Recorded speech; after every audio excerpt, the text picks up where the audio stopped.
Recordings just got better.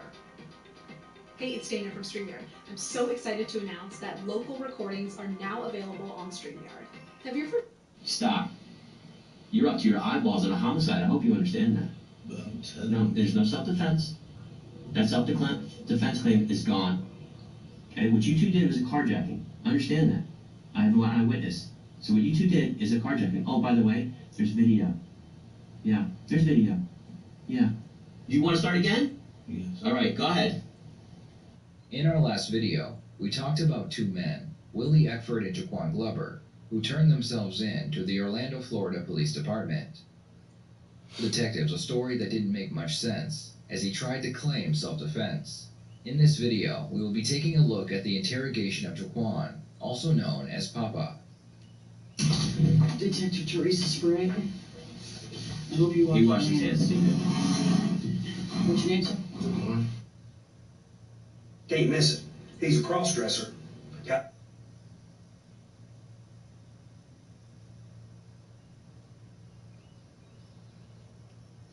But he always carries a gun. Is he a guy who robs people? Steals? I never seen him in action rob somebody, but Does he sell drugs? What does he do? No? he's a dog, man. He's a dog man like you? Okay. He breeds dogs? Yeah. Whereabouts? Where at? Where at? Where does he have his dogs? Guess at his mama's house. Okay. Whose car is that he was in tonight? He. So he could go check it out himself. Okay. So it's not like he took the stuff in exchange for a debt you owe him or anything like that? Is that accurate? He did not do that? You don't owe him anything? No. Does Papa owe him anything? Papa, he likes to keep his gun. Where does he keep it under the passenger seat? I'm trying to understand that. Why does he keep it under? I don't know why. I don't know. So if he gets in the car, like, does he have it on him, then he gets in the car, he puts it under the passenger seat? I mean, you've been with him before, you said you know exactly where he puts it. I mean, I done seen him do it before, but in that occasion, I didn't see him do it. It was just like Papa didn't get in from his side, so he got in from my side, and the way his seat slid up, it was like, it was just right there. Was it more towards the front or more towards the back? Front. Towards the front. Yeah. So like if I was sitting in the front seat, I could reach under and get it right here. Yeah, you should be able to get it. Okay.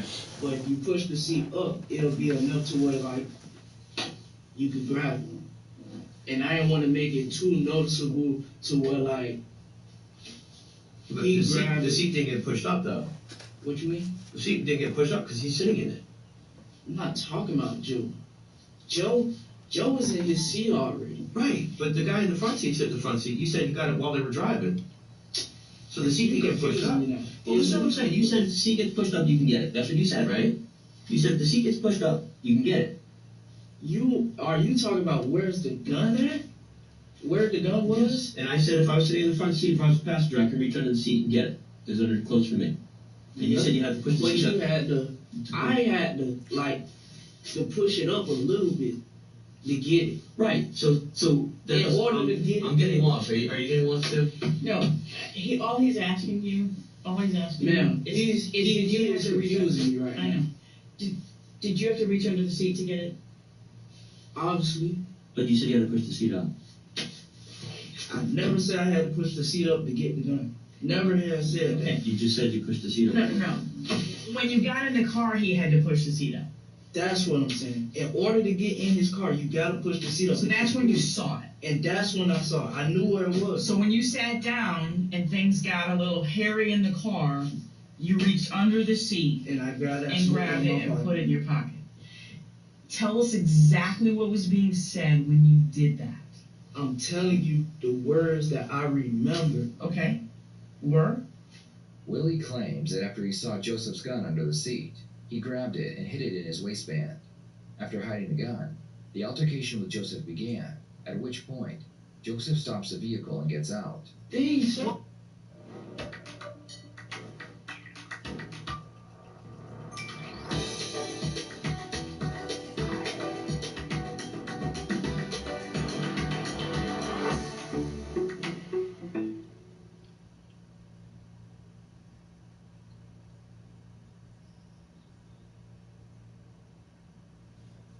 Guys, what are you doing this summer? Here's my pitch. 4 weeks. 2 weeks in June, 2 weeks in July. We hit the road. Start in New York. End at the Gorge. Cold beers, cocktails, fireworks, slip and slides, duck tag, arenas, baseball fields. People are ripping their shirts off. Get me back. Let me know where you're going.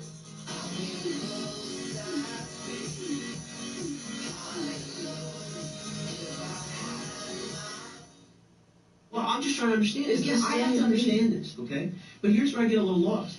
You said he got out of the car, right?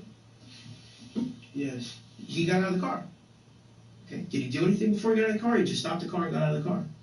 Got out of the car. Okay, see, this is where I get lost, and maybe you get lost too. He didn't reach for his gun. He didn't. Why not?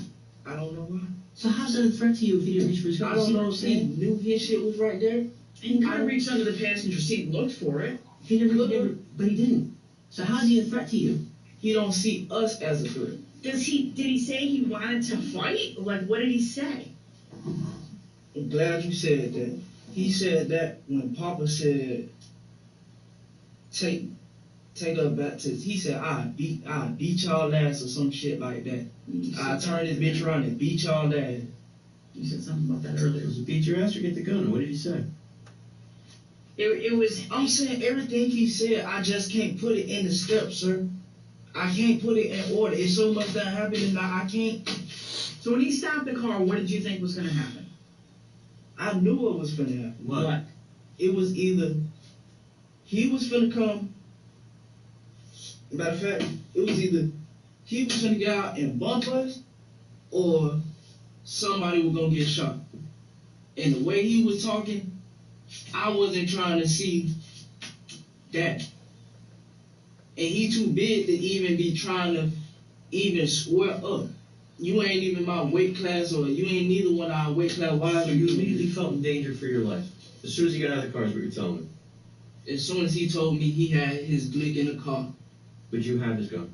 Yes. So how is he a threat to you if he threatened to shoot you and you have his gun? Help me understand that. Makes a great point. If Willie had Joseph's gun, and Joseph gets out of the vehicle without the gun and threatens to shoot him, how is Willie in fear for his life? There's the possibility of a second weapon, but let's see how Willie answers the question. How does that work? The gun is for my defense. I cannot fight him. That's just like me trying to fight Hercules right now. Okay, so we're back to just you guys fighting and it's too big. Yes. So which one is it? He threatened to shoot you or he threatened to beat your ass? Which one was it? Man, didn't I just say everything? So he said he's gonna beat our ass. For that, he said he got his Glick. I'm just putting it in where he got his shit, his gun. So if he wanted to kill you, why didn't he just go ahead and shoot you? I don't know. You ask him that. I'm trying to understand that. When he got out of the car, did he slide the seat forward? He didn't slide the seat forward. Yeah, he slid his seat That's forward. what I'm asking you. And probably, it looked like he pulled Papa out, or Papa probably just climbed out or whatever. And when you stayed in the back seat with a gun in your pocket, what did you see happening? I didn't see all I saw was arm. His homeboy got out. Arms like they were tussling?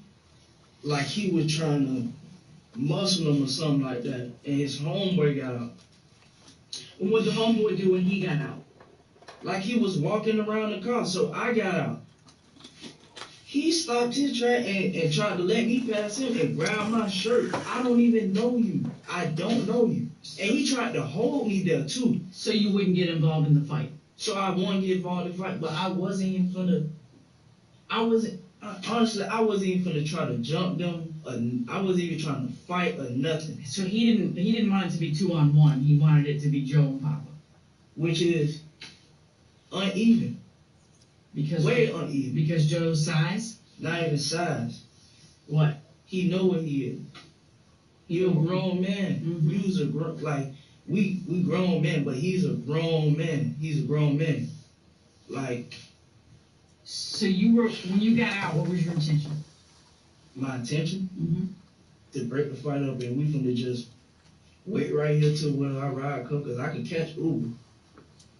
You said earlier that the plan was to get the keys and get in the car and get out of there. When did you guys make that plan? In the car. Okay, and did you communicate on your phone? Did you whisper to each other? What'd you do? I had one like this. when he said he got hit in the car, he started acting like he was gonna turn it around. I was like, and he already knew what time it was. You were gonna try and get the car. Okay. And the goal of getting the car was to Go on. There are many issues with Willie's story, but the main one is that Joseph was standing outside the vehicle, and Willie believed he was unarmed. He decides to get out and confront him, instead of de-escalating the situation, or better yet, just leaving the situation altogether. And how did you think you were gonna be able to get the car? That was the only way. Man, honestly, I wasn't even finna pull the gun out. I wasn't. Only reason I pulled the gun out, I didn't even get to pull it out. It fell out, so it was like if I wouldn't picked it up, he would have picked it up. Did Papa see you get the gun from under the seat, or did you show it to him? Papa, I don't know if he's seen it. I don't know. I did it smooth. Nobody had noticed. Did you make Papa aware that you had it, so he knew you had it? No. You did not make him aware. Did he? That's why when he hit me and I got on the ground, he came out my pocket. I guess he saw the gun and he came and hit Joe. Papa saw the gun, He had to because it was on the ground. and he came and hit Joe to make sure what? He got him off of me. Oh, he was on you. Yeah. He got him off of me a little bit and then So I get confused again on that. Help me understand this. You said he's so big. You said Joe was so big and so. he wasn't bigger than on me, but But how was he able to get him off you? He hit him. He pushed him or something. Whatever he did. So he was able to hit him and push him at least once and knock him to the ground. He didn't get to the ground. He got him back off of you though. Not enough though. Okay, so again, I kind of get lost. It sounds like it wasn't like a completely one-sided fight. Sure. The dude, Papa did whatever he did. It moved him. Mm-hmm. Not too far away from me. You said he got him off you, is what you said. Yeah. Did you shoot him from the ground, or did you stand up? I was up. You stood up. Did you have to reach down and grab the gun from the ground? No, I picked it up while I was on the ground. Okay, so while you're on the ground, it falls out. You grab it on your way up as you get to your feet. It's in your hand. At that I didn't point- have the gun up or nothing like that. I had it down. I had it down. He was running towards me like he was trying to grab my neck or something like that. And you mentioned earlier he was an arm's length away. Yeah. And you saw his eyes. He already touched me once. What do you think he's gonna do again? So, wherever you shot him, I know you said you didn't know, but wherever you shot him should be on the front of his body. Is that accurate? Yeah, sure. And do you think it's the face, the neck, the chest? Where? I don't even know, to be honest with you. Can you show me how you held the gun and in which hand? I know you said earlier.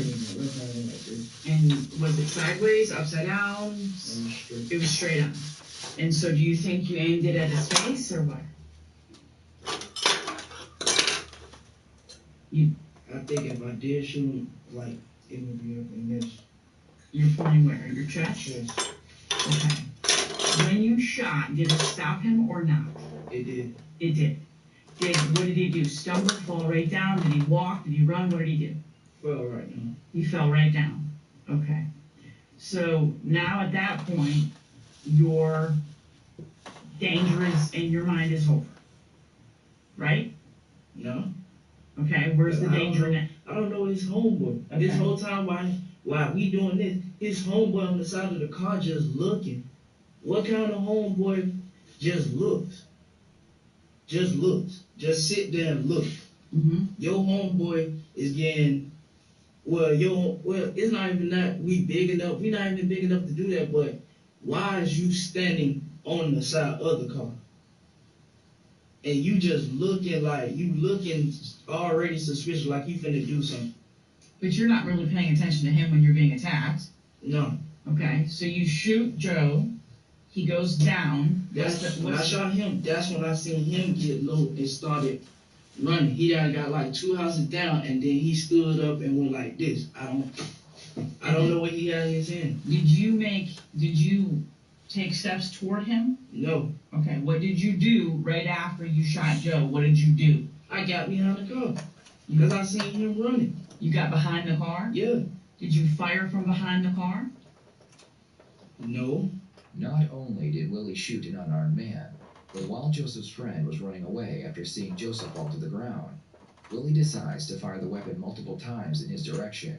He then steals Joseph's car and continues to fire the weapon out the window, like he's playing real-life Grand Theft Auto. When he was faced towards me, that Angel Soft toilet paper is strong Yo, this nigga going to jail. and soft. You Every think he a time. real life Grand Theft Angel Auto? Soft, soft and strong, simple. well, on his way, like while he was running, I done got behind the car and I somewhere got back in the car. I don't know how the keys got in my possession, but they came in my possession somewhere somehow. And I shot him. From the car? Yeah, Oh, from the car. getting in, like, cause I didn't want him to So as you're getting in, which seat are you getting in? drive. Okay, as you're getting in the driver's seat, you fire that second shot. Toward him, Not even towards him. 2 houses away. Yeah. Okay. And what does he do? What up? He stood still. He stayed there. He stood there. And I didn't even shoot at him. I went like this. And he stood there like that. So I... So clearly if you had Trying to get everything squared away, get organized. So Gotta slap where some were paint his on the- hands? on the- Like on it was the not a firearm? pallet. Most likely not. Okay. All right. So which way did you? How'd you get out of there? Did you go forward or toward him or in reverse? I had to reverse because I didn't know what he had. Okay. I wasn't thinking at the time that it was a phone in his hand and mine. You shot up in the air? Yes. Why? To get him, he was aimed like this. That was gonna scare him at least. If I just shot him and he fell, that one shot would have just did enough for him to turn his back for me to hop in the driver's seat and get in. But he didn't do that. I wasn't gonna just sit there and just let him shoot. I put it in reverse and got out. I don't know which way I went. I know I went towards downtown and then I ended up in Lake Manning. Whose idea was it to put the? I just, if I may, Okay, go ahead. I get a little, again, I'm sorry I have to ask these questions, but I have to make it all make sense. You have to understand that. If we're gonna present this to somebody, we have to make it make sense, right? Before you didn't say you shot up in the air, you said you shot at him because he put his hands, he had his hands out like he had a gun. You were scared. You were scared. So at that point in your mind, would you have been justified? Let's say you did shoot at him because what he was doing to you. Would you have been justified? If I had shot at him, he would have been shot. Then why didn't you shoot at him? I mean, that's the whole point, right? That's the whole point. I didn't want to shoot nobody from the get. Why would I want to shoot Joe and his friend? First of all, if you see how he is, if you see how he look, I wouldn't even. He not even somebody that would threaten me like that. Now Joe's So that's a good thing to do, right? Not shooting somebody?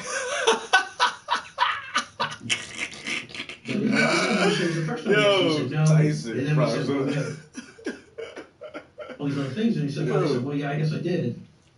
And you Listen didn't to say another shot in the air, you episode said of you shot. Not You Helping. shot in the air, so Yeah, this not helping him at all. I'm trying to understand why. Bruh. Now you Now, know that's okay, the camera. so now it's. I don't know why I find these murder interrogations so fucking entertaining and fascinating. Just like, I don't know what, because in his mind he think he actually did what was best for him, and he feels like it was self-defense. He wants to claim self-defense. Nah, nigga, that's murder in the first. That's murder in the first, bruh. That's not self-defense, man. But he not... Of course, he not telling everything, but he not trying to lie about it neither and say, no, I wasn't there, I didn't do it, I don't know what you guys are talking about. You know, he knows he's in the situation and he's admitting to shooting somebody, but he's still trying to spin his variation of the story like he had to because it was self-defense, and if he didn't do everything in his power to stop this man, that man would have probably killed him. And the detectives, and it's the thing too, what I admire about some of these detectives, like in some of these instances, the detectives know that the person in the interrogation room is a stone cold murder and they just committed a heinous crime, but they still have to talk to these individuals with a moderate level of respect and engage with them as a normal human, knowing that you're a motherfucking crazy psycho killer, bro. I don't think I could do that because I wouldn't have the slightest respect for any of these motherfuckers. I'd be in there cussing their ass out the whole time. Fuck you, you piece of shit. You know you just killed that old lady. I couldn't do it the way they do it, you know. So I definitely respect the detectives, the investigators who are able to like keep their cool and composure, knowing you talking to a fucking killer, knowing for a fact they trying to lie to you and weasel their way out this shit. You gotta play the game smooth though, man. But this dude, this little kid, he fucked his life up, bro. He just don't even realize it yet. Yeah. Cameras do not lie. Okay. All right, I'm glad we agree on that. The detectives are having a hard time believing that what Willie did was justified. Kid in the blue shirt decides to become a little more aggressive with Willie because he sees that Willie is easily frustrated and he has obvious anger issues. If he can show the jury that Willie has a short temper, it will help secure a guilty verdict. So, because it would appear to me he had no intention of using a gun at all. If he never got the gun, he didn't even reach for the gun. Why would you mention it? Excuse me? Why would he mention it? Then why would he reach for it? Explain that to me. I'm not taking no chances. No type of chance. No, you're not listening to what I'm saying. Think for a second, okay? He gets out of the car and he said he doesn't reach for the gun. If he's gonna use a gun, first of all, if he threatens you with the gun and he's got the gun, he doesn't use it. He doesn't even point it at you. He doesn't even get the gun from the car. He doesn't do anything with that gun at all. So here's my question. Did you hear what I said? I did. Oh, I heard a lot of what you said, but here's my question to you. What proof do we have that you didn't get in the car with that gun? I did get in the car with the gun. Ah. And I left his car. His gun exactly where his car is at. You got in the car with the gun? So at what point in time did you get this gun? What you mean? You got in the car with the gun after the shooting, is what he said. No, before. I said, what proof do we have to say that you didn't get in the car with the gun? How do we know this is really his gun?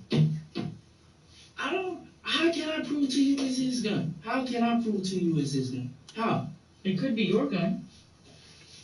I don't own no gun. I don't have no type of pressure in Orlando to carry a firearm.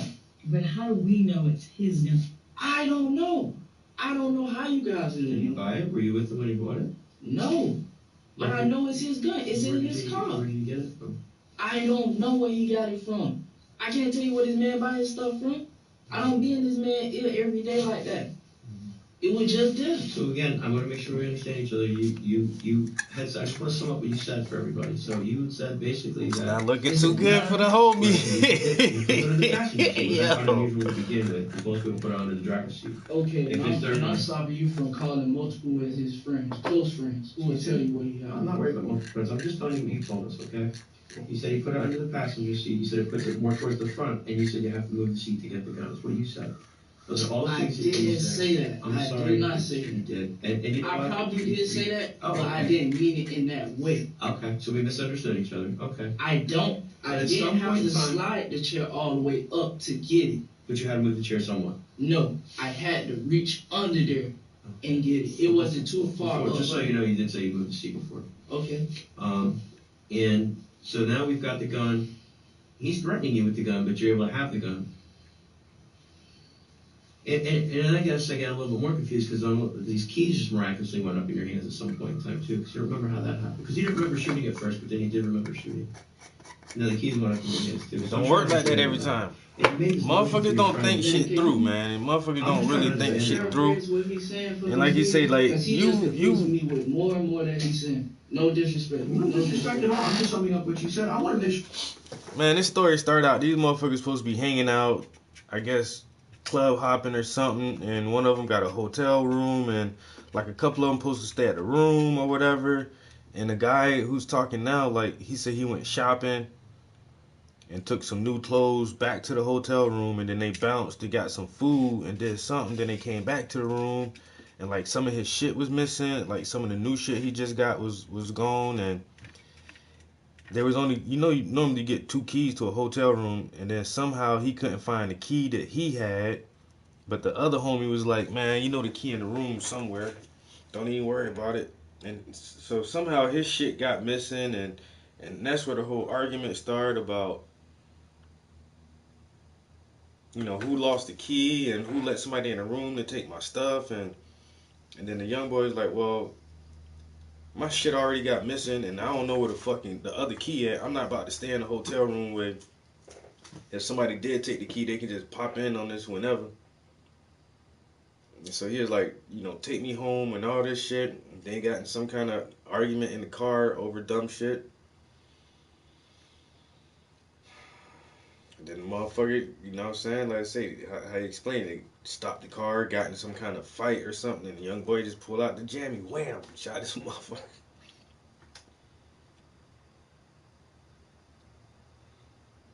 Yeah, I would have tried to pull myself away from that situation way, way, way earlier than that, bro.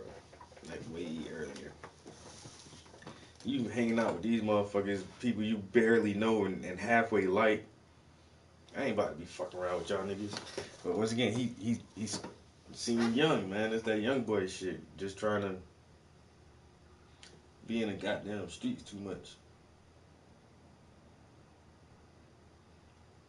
And then this little nigga got attitude problems and anger issues. Can't say nothing to him without him ready to pop off.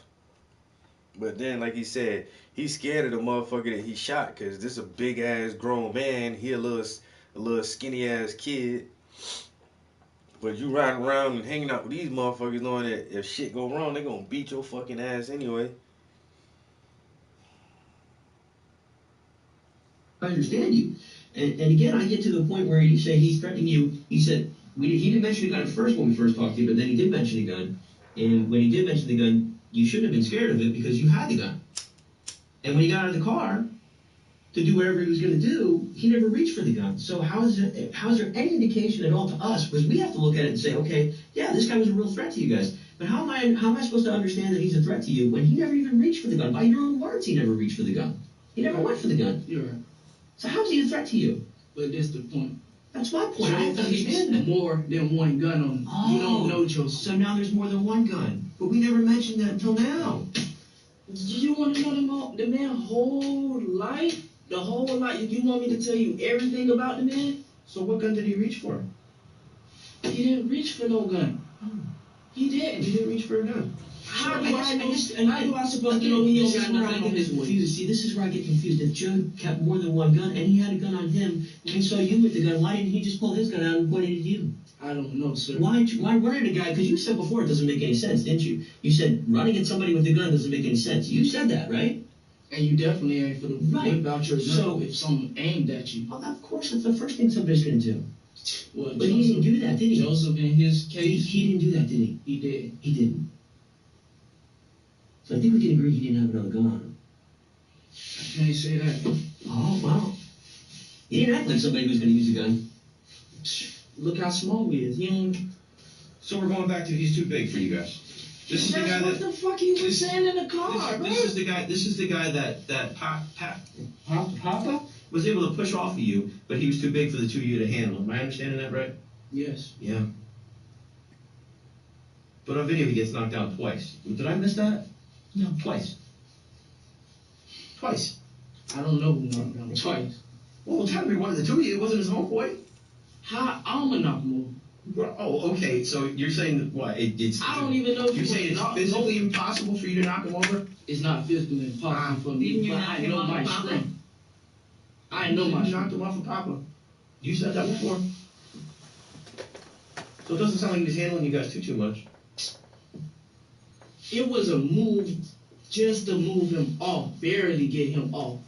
It wasn't no big move where he rolls over. It ain't no push. If he push one of us, well, I push him, he's not gonna go nowhere. He push me, I might fly. Okay, Willie, The female detective has been able to get through to Willie better than the male detective during this interrogation. Knowing that, she decides to bring the interview to a close by calmly showing Willie why she believes what he did was not done in self-defense. If you left the gun in the car, Yes. and the 4 of you would have gotten out, would Joe be alive right now? No. Yes. Yes, you would. Okay. So the only one in possession of the gun tonight was you. True?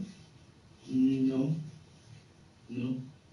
The only one in possession of a firearm that caused this incident tonight was you. I used that firearm to defend myself. But you also introduced it. It was his. But he didn't take it out of the car. Happy Saturday. So the only reason the firearm got introduced into the pistol is because you took it out of the car and you introduced it.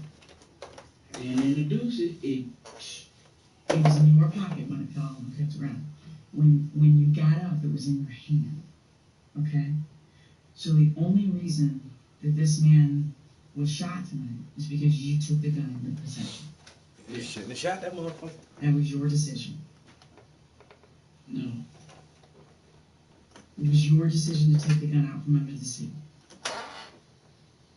Yeah, for my safety, yes. Okay. So after all of that, this would have been a fist fight. Yes. Because there was no one in possession of a firearm if that gun stays under that seat. No.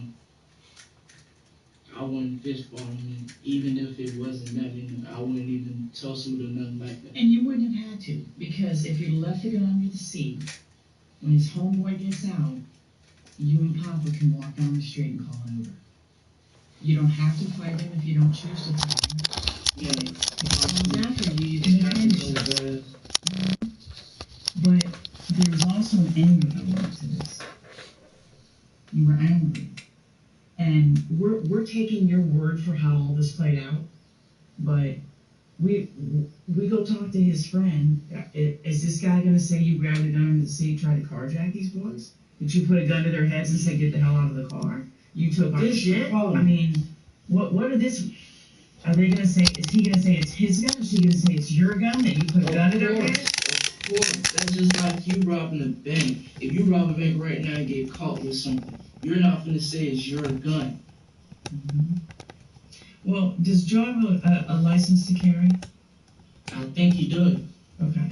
So what I'm asking you is his friend gonna say that you guys were so angry over your stolen property that when you got in the back seat and got behind their heads, Oh my God, this you put a fucking gun to camera. their heads and ordered them out of that car? Wait, Stay still. Is he gonna tell us that you guys tried to carjack them?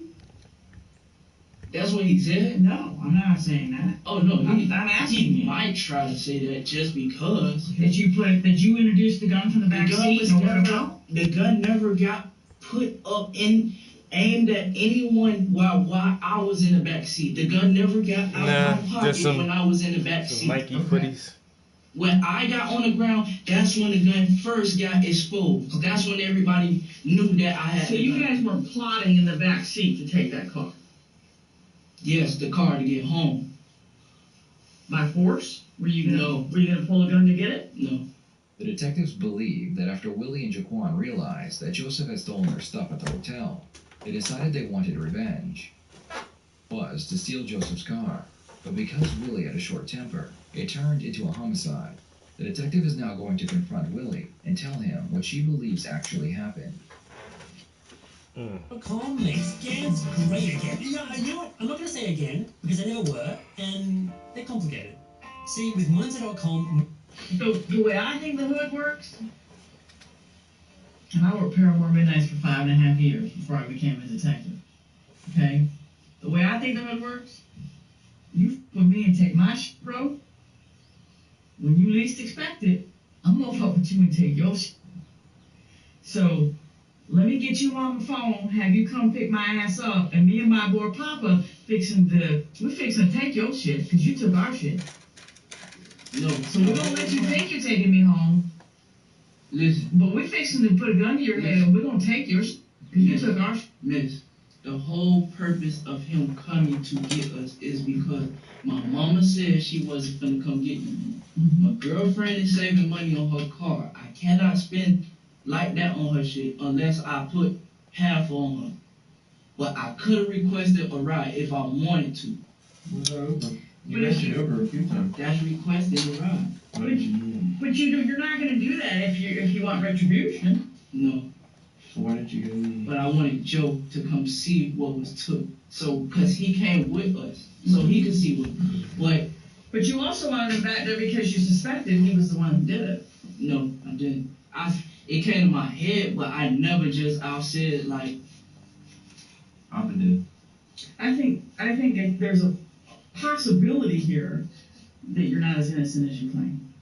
Now, you can say what you want to say, because I know exactly what I did, and I know what And I'm hearing you, and we're listening to you, but it makes absolute sense to me that you guys wanted revenge. If I wanted revenge, I wouldn't even got revenge back like that. I wouldn't got it back like that. Because I think if you take his car from him, then you can easily say you bring His it back. car is not getting sold or nothing. That was just my way to get home. I didn't know where I was. Oh, you finna take us. white footies you with the finna black check. Drive us on our way back home. Take us home, and all of a sudden you want to just. No. Because you start off at Colonial and I don't know the streets. Tampa. I don't know these streets. I know when we came out, we had made a right. Unless I'm wrong, I think you said you've been here for 2 or 3 years in Orlando. That don't mean I know these streets like that. So you don't know Colonial? I heard of it, but I don't know which one is that, bro. You didn't have any problem getting to Lake Manhattan, did you? I know how to get late, man. Okay. Because that's obviously why I've done been there multiple times. I think it would have been the way I remember the streets working. If you take the car, you say, bro, you get your car back when I get my shit back. Bro, I wasn't even accusing him of that. It was just take me home. That's what it was. You can ask his homeboy, Papa, or he gonna lie because it's him. No, because you making it seem like, I see how y'all seeing it right now. Y'all making it seem like, okay, since my shit missing, I want to get him as a revenge. I know, y'all know that's how the streets work. That ain't, in this case, I didn't do that. Just because of what was took. He ain't wiped me naked for my money, I'm not. You said these were the clothes bothered you. But if it meant nothing to you, you guys shouldn't have been arguing. You're right. I mean, if you weren't angry and you're cool and you're like, well, shit, homeboy Truthfully, guy. the situation should have never escalated that far. You're right. Because you wouldn't be here if it hadn't. No. Do you have any regrets tonight, Willie? Yeah. What are they? Shooting. Because he's your friend or because you think you made a mistake tonight? Both. How are you feeling about all of this now that we've talked about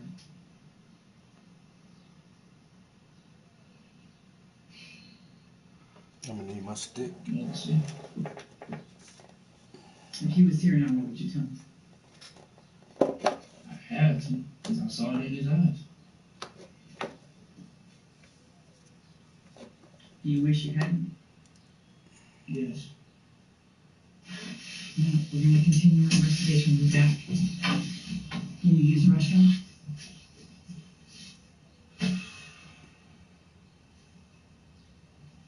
Why do I gotta be in this room? Why? Because this man lost his life and we gotta figure out what happened, okay? Alright. So, do you need to use the restroom? How long do I have to be in this room? As long as it takes for us to figure out what happens then. Okay. We have to start thinking about the man lost his life. Okay? Do you need to use the restroom? Yes. Yes? Okay. We'll have an officer take it. A jacket, please. They got a blanket. We're trying to find a blanket. Then why are you taking the restroom? Quan were charged with first-degree murder.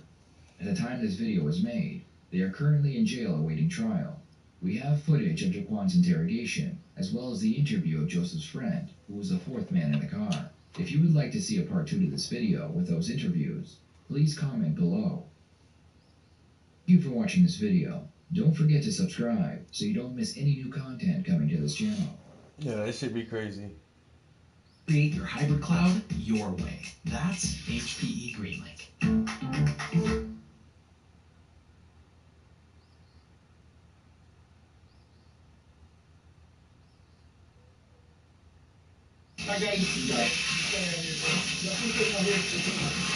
Yeah, Sue Bobby. That sounds like a pretty interesting.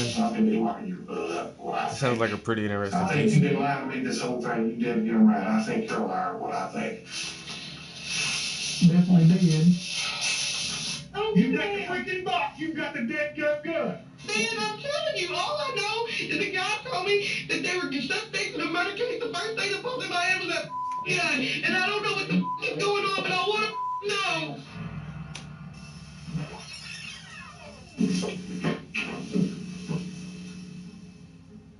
This is Samantha Wolford, a young mother, a wife, and an aspiring YouTuber turned ruthless killer. Hey guys, I was asked to do a video 15 weird things about me. She has arrived at the sheriff's office for routine questioning after her husband was kidnapped during an alleged home invasion. It was an unthinkably sadistic plot. The abduction of a young father and a futile race against the clock to find him before it was too late. Rewind approximately 6 years. Samantha, a single mother of 10-month-old twin girls, was just 19 years old when she met 23-year-old Ernie Ibarra Jr., who was known to friends as Dagan. The two began a relationship which soon turned to marriage, and eventually the couple had 3 children together. Although they were doing their best to get by in the small town of Mount Pleasant, located in Titus County, Texas, the relationship was already starting to crumble. It was no secret that the couple had their problems. However, it ended up escalating to a point of no return, and no one had anticipated things would end in such a shockingly tragic way.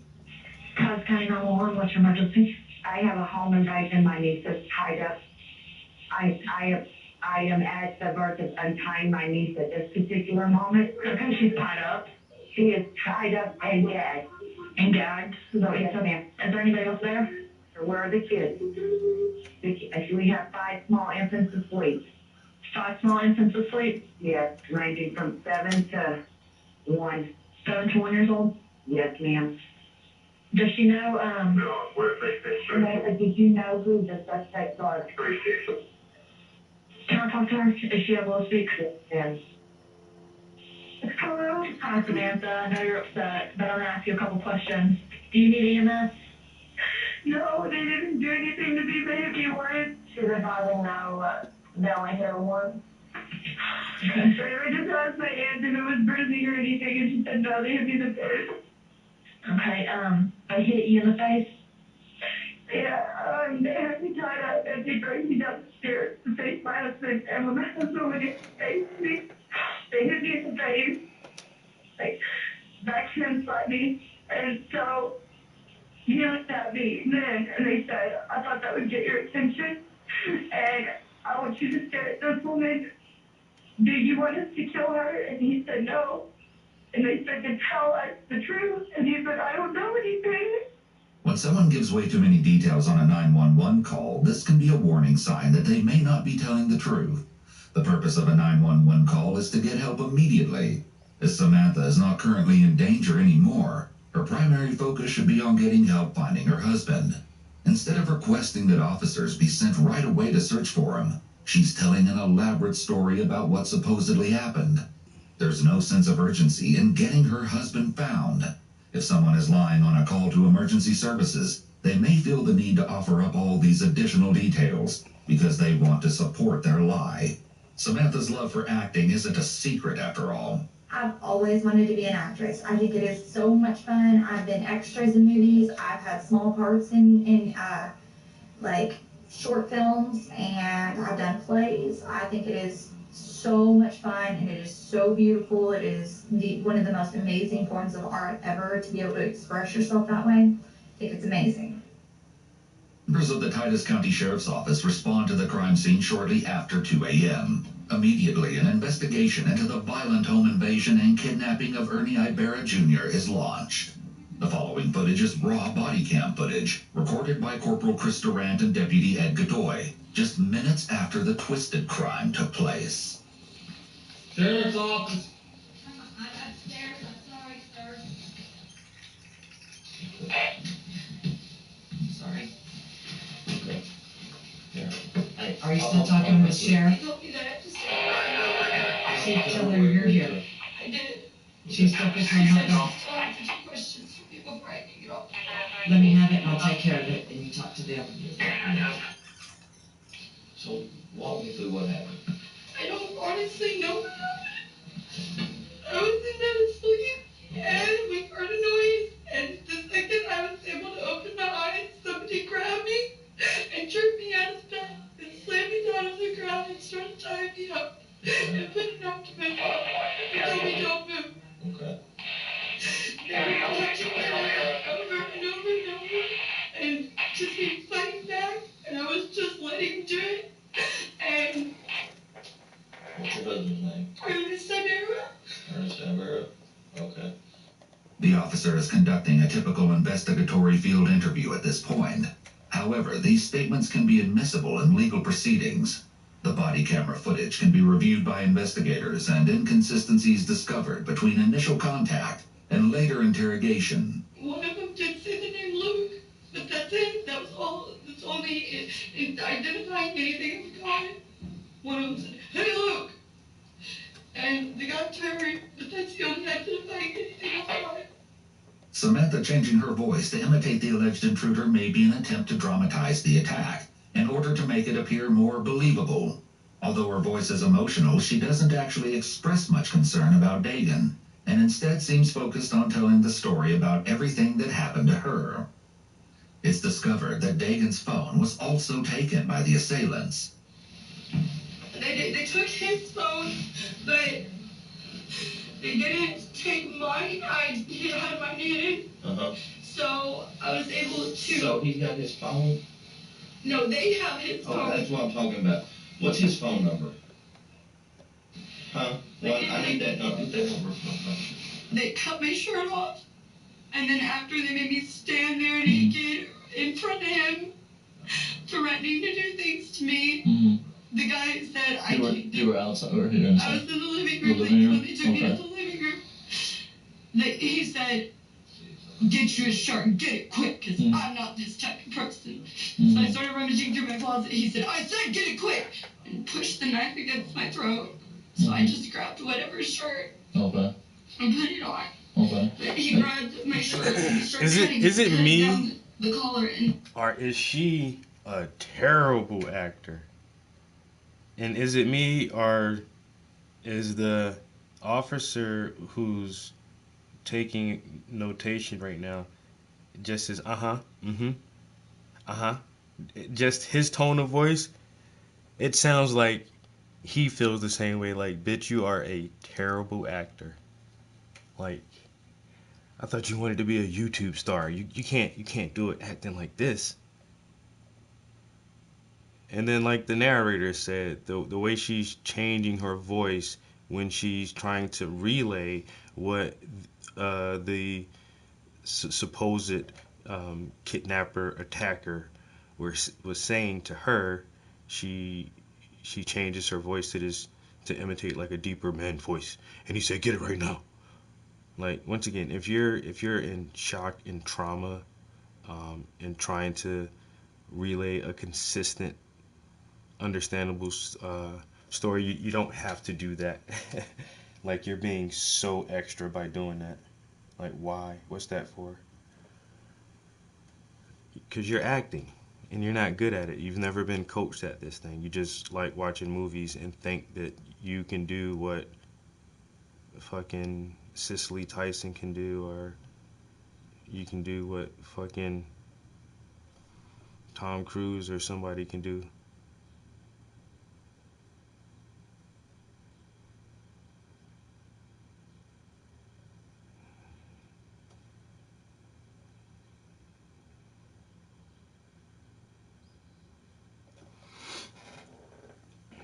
Yeah, I don't understand people like this.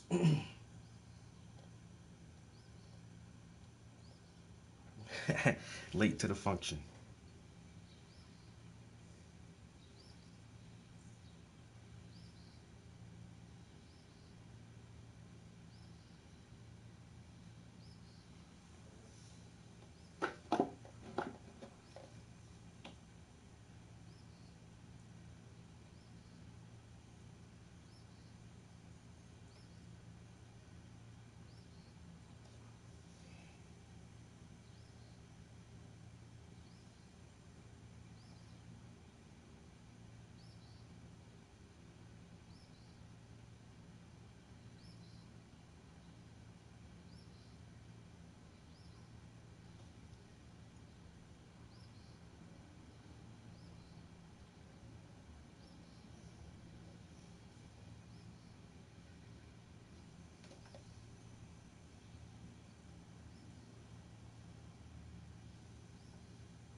she acts terrible, fucking clown. I was just about to hit play, and it's just, I just want to get past this part and get her in the interrogation room, because right now, like, this is so cringy. Like, I'm embarrassed that you murdered someone or had someone murdered, and this is the best acting you can do. Like, you're so cringy right now, lady. Samantha. Wolford. Where's that shirt at? Is it downstairs? What color is it? Samantha. Gray sweater. Gray sweater? Okay. Okay. But then she was just like talking like this, like a man. Samantha. Oh my God, man. Been kicked in. As he dictates details of the crime scene to dispatch, Samantha handles her own urgent business. She sends out a text message that reads as follows. Oh, damn, they actually put it on the screen. I wasn't looking. Place. And that is when, Hey, alright, this is what we need to do. I need to do an emergency. Whoa. What does she say? And pushed the knife against my throat. So I just grabbed whatever shirt Okay. and put it on. Okay. But he grabbed my shirt and he started cutting it. I said, get it quick. The front door's been... Yo, it said kill his phone or something? As he dictates details of the crime scene Wait a minute, to let me see what dispatch, this text Samantha message handles says. her own urgent business. She sends out a text message that reads as follows. Kill Dave's phone. Shut that shit down.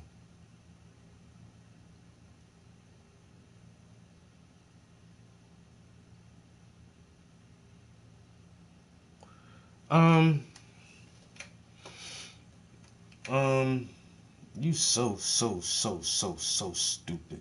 Damn. So she's getting investigated. I mean, well, not investigated, but she's getting questioned by the cops because she called them there. She called the cops there, saying that there was a home invasion, assault, and a kidnap, and she's trying to tell the police exactly what happened. And while the cops are in her home, gathering evidence, asking the victim's information, she sends a text message to someone that says, kill Dave's phone, shut that shit down. While she's trying to deliver this poor ass piss pot sob performance. This is horrible.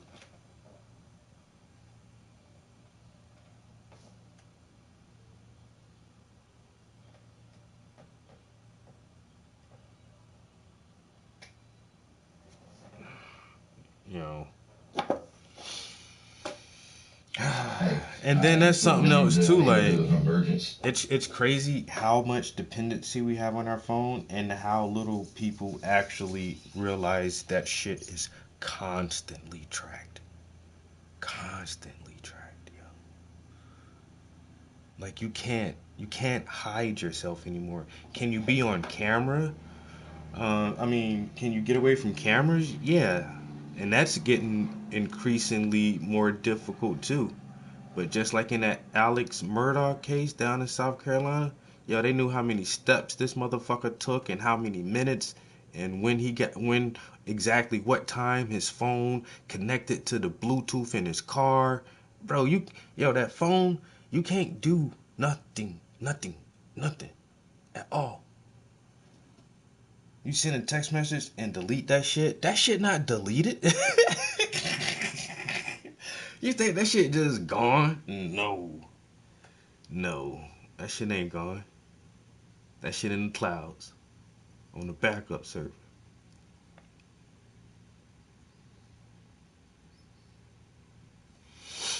But for some reason, people don't realize that. I was here. Well, your phone says you were here at this time because we pinged you off of this fucking cell tower. So, did you, and then they'll get you like, so you had your phone with you all night? Yeah, I have my phone with me. Okay, well, your phone says you were here. Yeah, because we can triangulate your location. Because you have to have a phone signal, right? We know where it comes from. So, I don't know how people... This bitch is stupid. You stupid. You send a text message while the cops in the house. Why ain't y'all playing all this shit out beforehand through in-person communication? You don't need no kind of digital trail, no nothing. Motherfuckers is dumb. Want to be a criminal. Want to be a goddamn criminal. And then at the same time, like, this be relationship type shit. Nigga, just break up. Don't try to fucking kill me and murder me and have me goddamn kidnapped and all this shit, man. Just break up. What the fuck, man? Shit.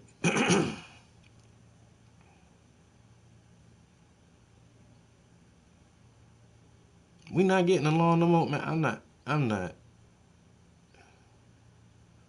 not trying to go through all this elaborate. Man, look, we can just break up. You go your way, I go my way. This bitch, she want to get somebody to murder her damn. And you know what I think too? I think that shit happened a lot more.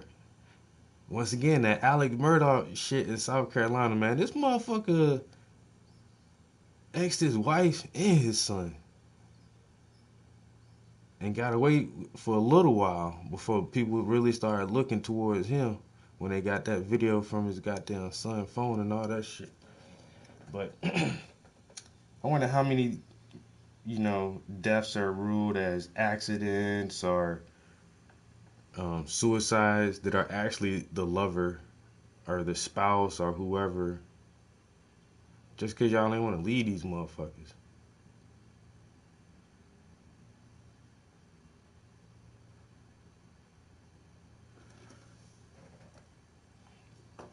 And women be quick to try to find a fucking hitman. See, the dudes to do it themselves. Most of the time, women are trying to find somebody to do the dirty work.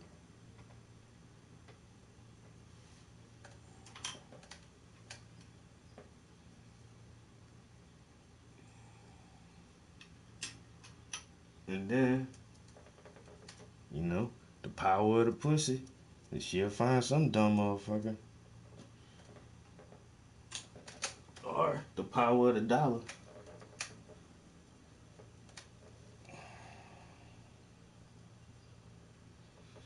Honestly, I don't think I could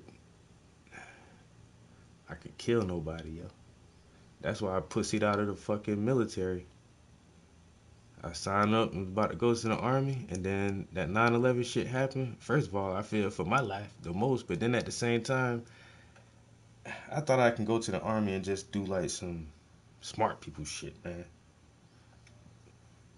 Learn how to code, working the telecommunications or some shit from some office. But 9/11, man, I knew them motherfuckers gonna try to put my ass in the desert. And I always thought about like the mentality of a soldier. Like you gotta be able to kill people and then like sleep good at night and be okay with that shit. Because you can't let it like influence your thinking and your emotions and all this other shit, because you're in the combat zone and you gotta stay focused and all that shit, and plus you gotta rest and shit like that. I think like if I had to do some shit like that, man, I had nightmares and I'll never sleep again. And I was like, I don't know. I don't think I could kill somebody.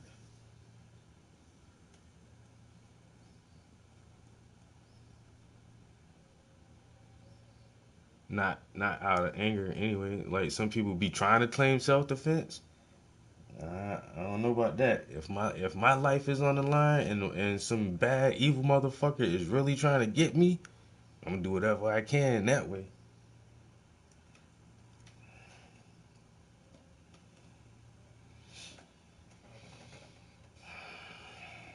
I'm not too sure how this hat is looking right now. I don't know. It's kind of questionable. Y'all want to go back to this terrible actor? I can't wait to get her in the interrogation room. Y'all on the scene too much, man. Skip to the detective tearing her ass up with them questions. Yeah, phone ping. Yeah, and I've got the cell phone number. Service company is immediately contacted in hopes that the position of Dagan's phone can be traced and lead law enforcement to his location before it's too late. Was the spray paint already on the walls? Yeah, but he broke in over Christmas time, or over the Halloween time, and did that. And he's already been up here once over this. They cut his hair off. I don't know why. Is that his hair? That's his hair? That's his hair. Okay. And he said. He said also the pants he had on? He said you're gonna want something of your husband, and choked a piece of his hair off and threw it on the floor. He said those are his pants that he had on? Yeah. Where's the sweater you had on? I think that's it on the dining room floor. They're on the chair. On the chair? Okay. After I got another car pulling up, we'll see who this is. Due to the fact that I was dialing with my nose. Hey, just stay out there for just a second for me, okay? Well, let's get this checked out real quick. Because right now this is the most important thing, you know. Let's get this all figured out. I don't see how me writing a statement is in the crucial hours of you finding my husband. It is, because I mean, this may help you trigger something to help us, you know.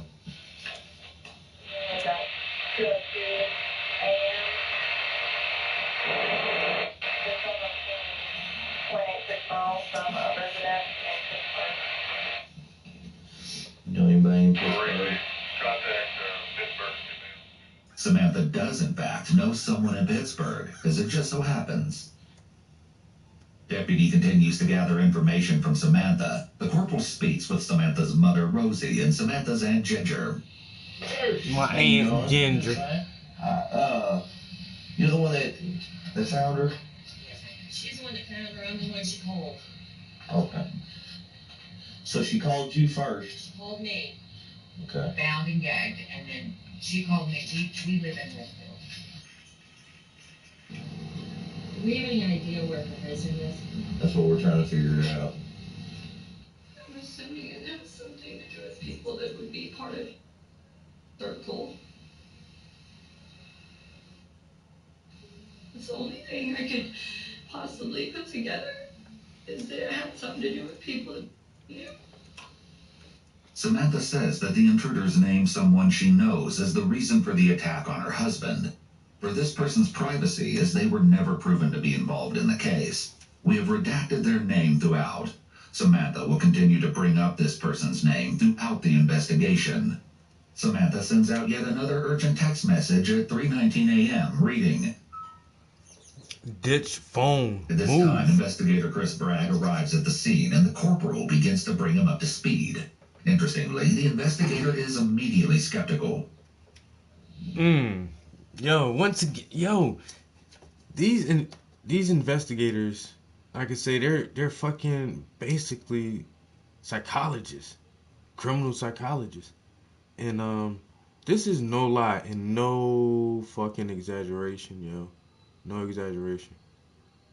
My supervisor, she said her first job out of college, she was like a investigator, a private eye, for some insurance company, you know, investigating insurance fraud and shit. And she said that they gave her all these like different classes and courses about the psychology of people and shit, and said she really like took all that shit in and like how to profile people and things like that. And the kind of work we do now, we work for a non-profit organization, and we deal with a lot of people who come out of prison. And yo, this lady is never wrong about sex offenders. She's never ever wrong about sex offenders. And the first few times she did that shit, I was like, this chick just lucky. But I've seen her do that shit like 6 or 7 times now, where some normal, average-looking guy comes in, you know, looking for work, this and that. I have these skills, blah, blah, blah, blah. And he gets up and leaves, and she's like, that was a fucking sex offender. I'm like, how do you know? And she's like, I can just tell. Man, you do a quick Google search on these motherfuckers, they're just like, well, it's, yo, every time. Every time. She's never wrong. It actually fascinates me how she can do that. But then, like the narrator just said, like, the detective on the scene was immediately skeptical about what's going on. Like, yo, shorty, you just, I mean, outright. And we're not even trained in any of this stuff, and you can just see, like, just pick up on this shit. Like, what is wrong? There's something odd here. You're acting funny, lady. What is wrong? What's going on? Really, for real? Cause this don't seem like some genuine shit, and already shit's not adding up.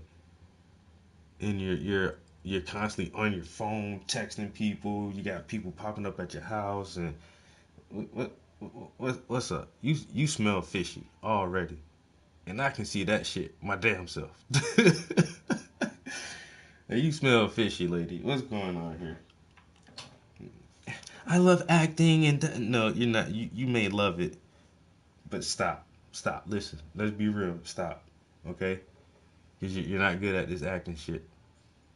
And you smell funny. We gonna be real with each other now, or you gonna keep up this charade? Because it's not fooling nobody, not even the studio audience. I'm not amused in the slightest. Yo, D1.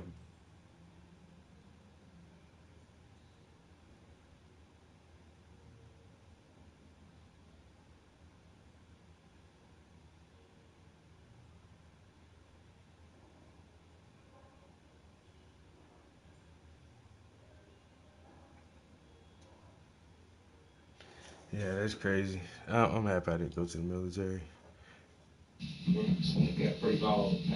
Says that the intruders named someone she knows as the reason for the they say attack the on her detective didn't husband. even For this see her person's this part. privacy, as they were never proven to be involved in the case. We have redacted their name throughout. Samantha will continue to bring up this person's name throughout the investigation. She's trying to throw somebody else under the bus. Sends out yet another urgent text message at 3:19 a.m. reading, ditch the phone, move, was the text message. Investigator Chris Bragg arrives at the scene and the corporal begins to bring him up to speed. Interestingly, the investigator is immediately skeptical. Immediately. The investigator is immediately skeptical. Yeah, assaulting her and make sure she didn't do something to him and stays the scene to make it look like something happened. The investigator is developing what's called a theory of the case. This is the same theory of the case work that a prosecutor will do in order to paint a picture of the criminal activity. linking physical evidence, statements, and circumstantial evidence to prove guilt beyond a reasonable doubt. T-Mobile knows whether you break down in the middle of nowhere or get a flat tire. He already said it looked like she tried to stage this shit. Trust AAA, get them fast. Hold on, let me hear him say that shit again. Scene to make it look like something happened. Time, investigator Chris Bragg arrives at the scene and the corporal begins to bring him up to speed. Interestingly, the investigator is immediately skeptical. It got pretty violent past, and we've arrested him before. Yeah. Assaulting her and infant. Make sure she didn't do something to him and stay at the scene to make it look like something happened. The investigator is developing what's called a theory of the case.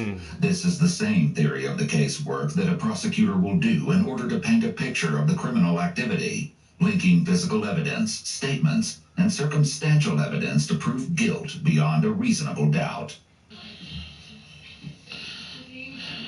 Down and he had cuts on the top of his head, and they had him kneeling right here, and they cut part of his hair off.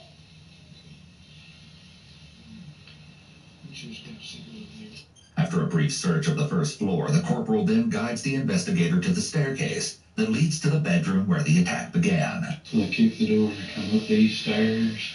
And get him before they're feeling able to know what's going on. And that's the only part that's getting me is how you. They would have to either be familiar with the place to be able to do all that and know where they were asleep. And the babies are asleep in there. Both members of the sheriff's office observe that the conditions in the home are not ideal for children to live in after viewing the area where all 5 children lay sleeping, though the body cam doesn't capture a clear view. Pitiful condition. Yeah. I'm not really seeing a whole lot of blood, though, for somebody that was pistol whipped. The investigator proposes they have Samantha come upstairs to provide more specifics. I haven't seen or anything. All of that, I don't know what's wrong. Or what could have possibly got himself tired. This, what they kept saying, caused this, caused this. Asking for compensation, $20,000. Remember this. It'll be important later on in the story. If you would just hold tight her, so I'm going to get some evidence bags or something. I'll be right back and grab my camera and be right back. Are you guys trying to accuse me of something? No. Her story immediately falls apart here, though Samantha's reaction is typical of someone caught in a lie. However, this is why all subjects under questioning should request counsel and refuse to answer questions. Police motives are not frequently known, though it's common to start with a large pool of suspects and eliminate them, rather than start with an empty pool and try to add likely suspects. You're immediately classified as a suspect or material witness until proven otherwise during the investigation phase. What kind of gun is that? Exactly. and that's the also another thing that motherfuckers who do dumb shit like this don't realize. You're the very first suspect. You're the closest person to them. You have the most history. You guys live together. And then like the investigator said, like, of course they immediately ran background checks on everybody. And apparently this dude, her husband, has been violent towards her before. And she has filed police reports against him. And that's what he said. Like, yo, he's been violent towards her. I wonder if she did something to him and just staged this thing. And so, of course, like, you are going to be the very, very first suspect. Are you trying to accuse me of doing something? You're a terrible actor. Your acting is so bad. So terrible. Oh, my God. And then, also, like, do you really understand the repercussions and ramifications of first-degree murder? My nigga, you will never eat good food again. You know, you will never enjoy a day at the beach, walking through the park, going hiking. Never, ever, ever again. You'll never have a good glass of wine. You'll never go to a comedy show. It's just like, you understand your freedom? Your freedom forever. Cause you mad.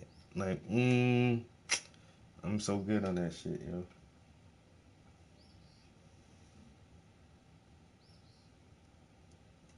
I'm so good on that.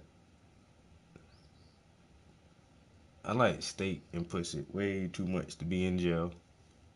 I don't think I can get no steak and pussy in jail. You know what I'm saying?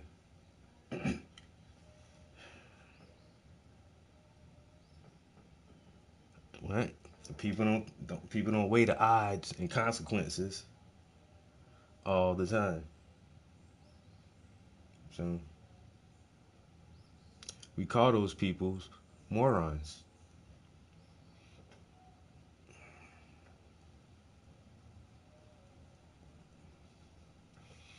Cause you think you thought something through, but you're wrong.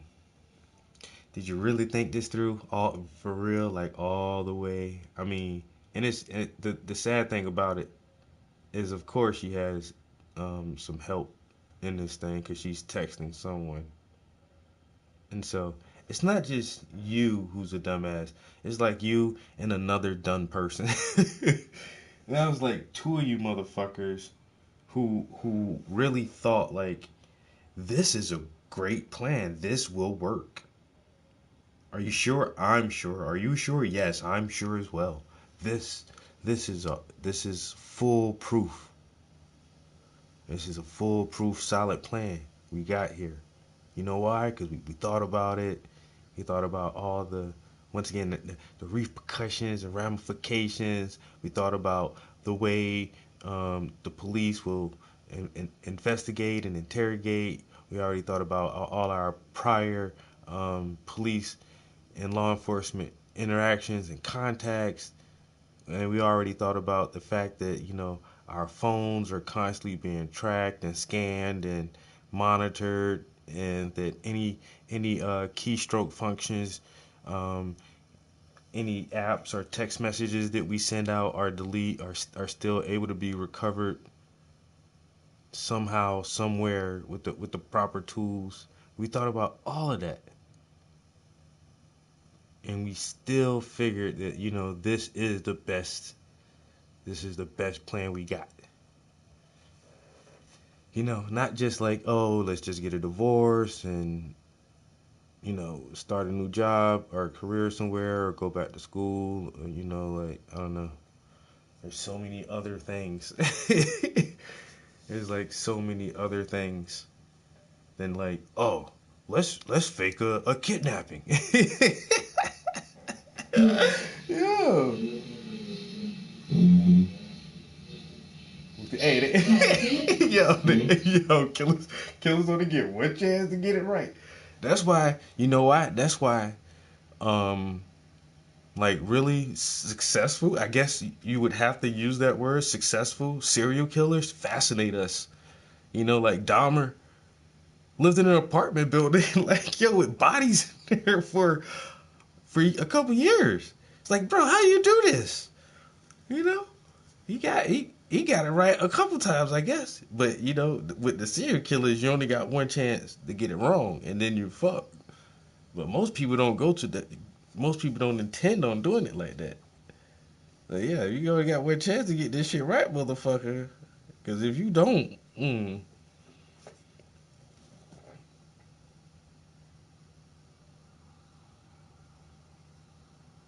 His name was Isaiah Dorman. The one who got away?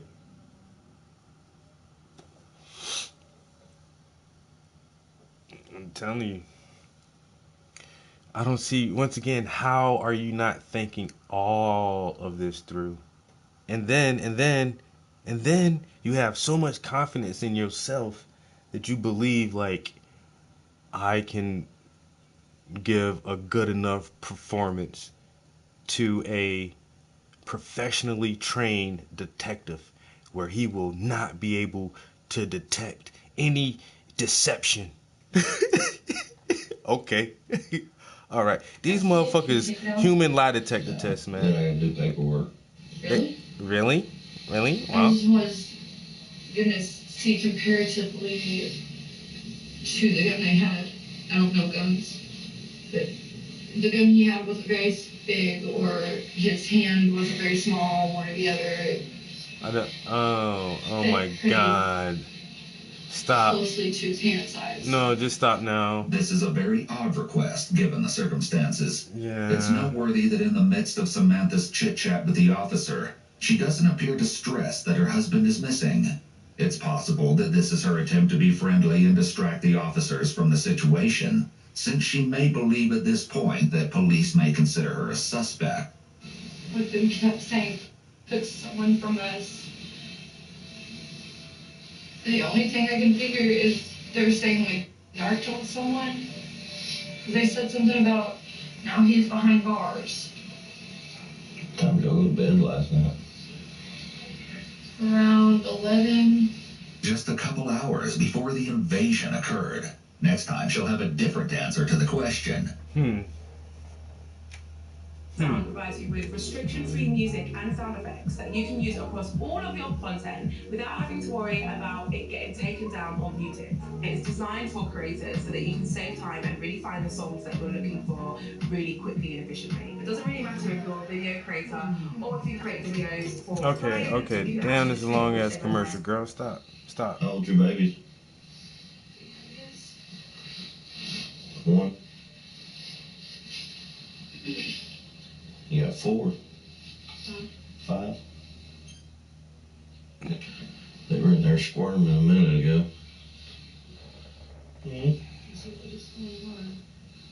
Investigators are doing their thing.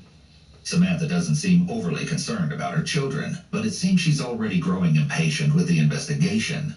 Little does she know, this is just the very tip of the iceberg. It's 6:10 a.m., just a few short hours after the violent home invasion and abduction of Samantha Wolford's husband, Dagan, she arrives at the Titus County Sheriff's Office in northeastern Texas. It's here that the disturbing story will start to unfold. These motherfuckers act like they ain't never watched the first 48 or nothing. This just happened, and you say a home invasion, bodily harm and injury, a kidnapping, missing person, and you're like, how long is this gonna take? Like, come on, shorty, this 2 days. We're gonna be on top of this for the next 2 days, and you can't sleep because we can't sleep.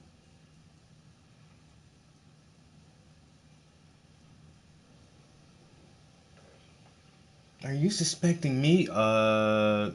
Yeah. I mean, you're innocent until proven guilty, but I gotta make sure you're not guilty.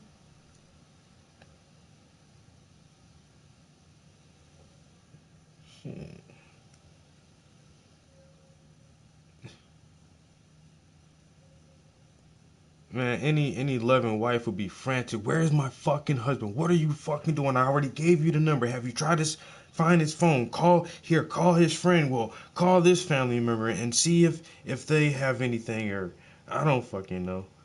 Like, I would be doing whatever I can or offering more information towards actually finding him. I'm banging on all my neighbors' doors. Who has fucking cameras? You got a front door cam, you got a Ring doorbell, you got yard cameras. I'm trying to figure out what kind of vehicle it was, which direction it left the house in, everything.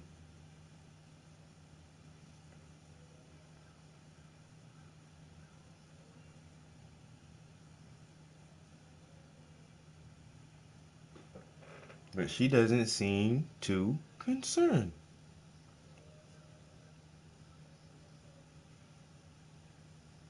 You know, she doesn't seem too concerned.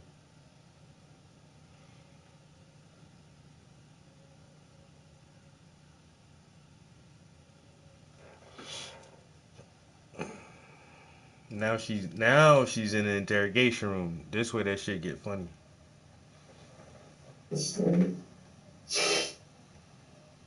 Samantha places a call to her mother, but displays almost no emotion during the course of the conversation. She appears very self-centered, and her behavior is quite strange for a woman whose husband is... You know a commercial? They should have some duct tape and zip ties in the commercial break while this show be playing, man. You know what I'm saying?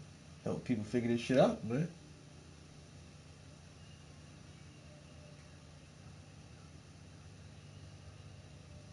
Exactly. Why you in such a rush to get us out of here? Every little thing she doing, and once again, you think you thought this through, but you haven't, because all of your actions are showing that you're not fucking concerned, and that there is definitely something fucking weird going on here. You're acting too weird. And okay, once again, if this is real, of course it's a very violent and traumatic experience. Your adrenaline is supercharged, and you're fucking in fight and flight mode, you know, and it does make you act weird and out of character sometimes, being in such a high stress, you know, mindset like that. But her voice, the falsetto in her voice, and just kind of the story itself, and why did they shave his head and make you strip naked and all this other stuff, but and knowing that the kids were in the house, and and then now you're acting like they're taking too long trying to figure out what's going on. And on top of that, you know, unbeknownst to the cops at that time, you're sending out text messages telling whoever helped assist you in this shit to fucking kill his phone and ditch the phone and move and all this other shit. Fucking psycho bitch. She just got a divorce. Missing. I would like to meet him, so I'm gonna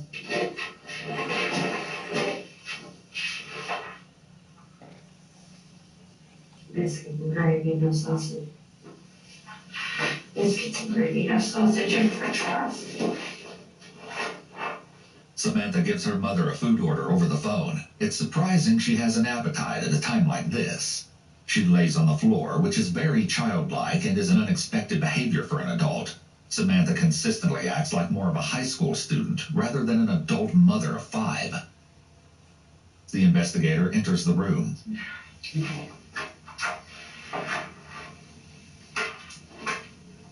Have you heard anything? Still working on it. Just working. I feel like there's something he hasn't been telling me, but I don't know what. What's your gut feeling today? I think it's something to do with. What do you think would be going on? I hate, and I'm usually right, and I hate that there's a problem with getting involved in things that you don't need to be getting involved with. Samantha seems to be setting up a potential motive as to why the attack and kidnapping may have occurred. She continually brings up the same person in her speculations about what may have happened. Is anybody using any drugs? No. What about you? No. And I can take a test right now. A convincing statement, which can be a red flag for possible deception. When someone is being truthful, they're more likely to just provide a straightforward denial. However, when someone is lying, they often feel some anxiety about whether they will be believed or not. So they may add on these types of convincing statements to support their lie. Have you had past used any drugs? Me? No. Never been involved before? Interesting that Samantha states she's never been a drug user. However, David Smith, a former friend of both Dagan and Samantha, alleges otherwise. Because there was one that come out there that drove a little silver Jeep Liberty. He was supposed to be some kin to her, supposedly. But I found out later from Jeremy Rule that he was her pill dealer. Needless to say, Samantha's credibility is becoming increasingly questionable. You know about what time it was when you did? I looked up at the clock and it was like 12:01, and I was like, yeah, you've got to get to bed because you have to be up in 5.5 hours. Sure. Samantha says she and Dagan went to bed at midnight, contrary to the 11 o'clock time she gave a responding officer at the scene of the crime, as you may recall. Her story is beginning to change. This game, you're not ready for it. And that too right there, the inconsistencies that you can't even keep a consistent lie, and just an hour difference in what time you went to bed makes everything all change too. Like, and she's so adamant each time. Well, what time you went to bed? She told the officer on the scene, "Oh, we went to bed at 11." And then now she's in the interrogation room. What time you went to bed? Oh, well, I looked at the clock. It was 12 o'clock. And, I said, oh, you got to get to bed because I got to get up in 5 hours.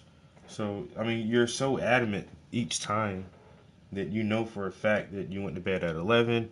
And now you know for a fact that you went to bed at 12. And the easiest thing to say is, I'm not sure. A roundabout. It could have been 11, 11:30, 12, I'm not sure.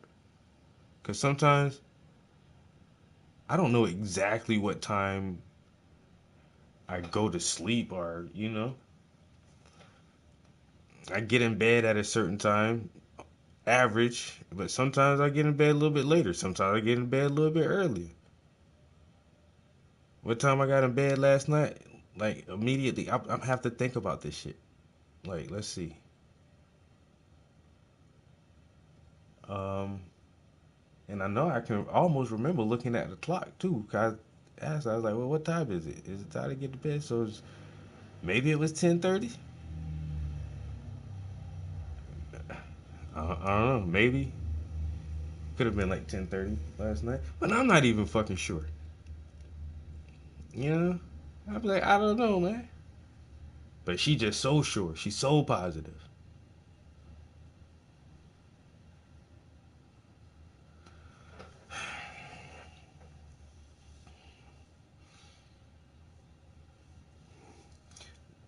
It's not hot today, which is good. I got outside and did a little bit of yard work.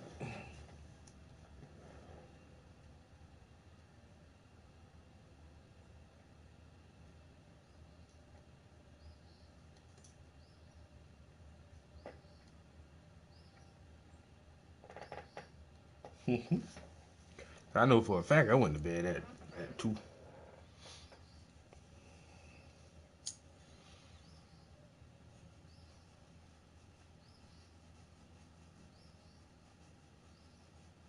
Who said something about some slaves doing what now?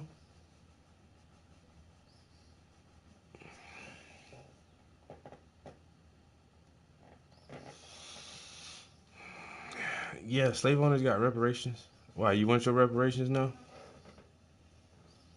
California said, psych. What's your first memory of what's going on? Well, I took Ambien, so it makes it a little harder for me to wake up.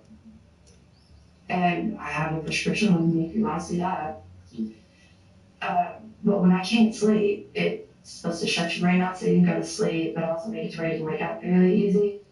Samantha gives 2 more inconsistent statements back to back.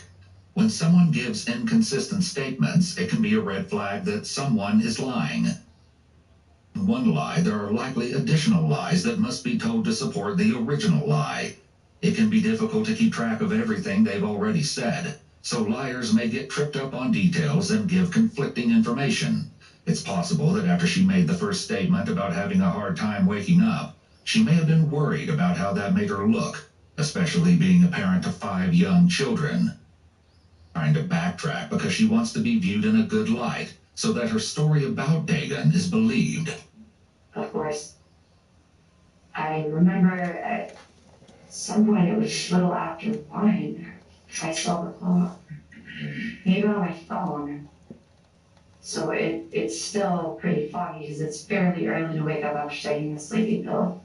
Nothing adds up, considering she'd taken a prescription sleeping pill and was woken up suddenly. She shows little emotion and talks as if she's reading from a script. Individuals who've been traumatized rarely remember details in this way. Of course, this could be explained as Samantha trying to give the investigator as much information as possible in an attempt to find her kidnapped husband. However, the fact that Samantha has repeatedly given confirmation to the investigator that he can double-check her story such as verifying her Ambien prescription, suggests that Samantha is trying to preemptively dismiss any suspicions the investigator might have about her story. They said, "Do you want us to have to kill her too?" And he said, "No, please don't harm my kids." And they hit him in the mouth. Are the kids okay? And they hit him in the mouth, and he said we would touch a child. And the kids flew up his mouth. I don't know if it was a tooth or if it was just spit or blood. The little kid flew out of his mouth because they had the lights on down there. And that's when they started cutting my clothes off and making me stand in front of them naked. This part of the story seems to be fabricated. The sweater she claimed to have been wearing had no obvious cuts. She didn't recognize the voice. I tried listening to everything. They forced him to tell me not to call the police. And he said, "Don't call the police." And they punched through the mouth with the gun and said, "That's not what I said for you to tell me." He said, "Please tell me what to say again. Please just repeat it." So they repeated it. I couldn't understand what they were saying because they were so close to his face and growling in his ear. He said, "Sam, don't call the police. I don't care what happens. Don't call the police because they'll come back and they'll kill all the kids." Promise me. And he was screaming at me. I'm like, I promise. However, the 5 children nearby remained asleep through all of the chaos. The police, as well as Samantha's aunt, will scrutinize this assertion later. You said something about some money or... Yeah. He said, "What do I have to do?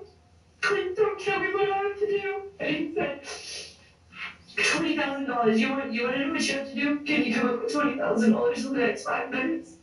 But he's kind of laughed. Handgun look like? It was just black. I don't know anything about guns. Could you know the difference between like a revolver and an automatic?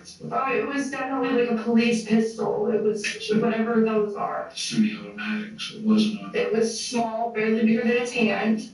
You may recall that she had specific questions for the corporal at the crime scene.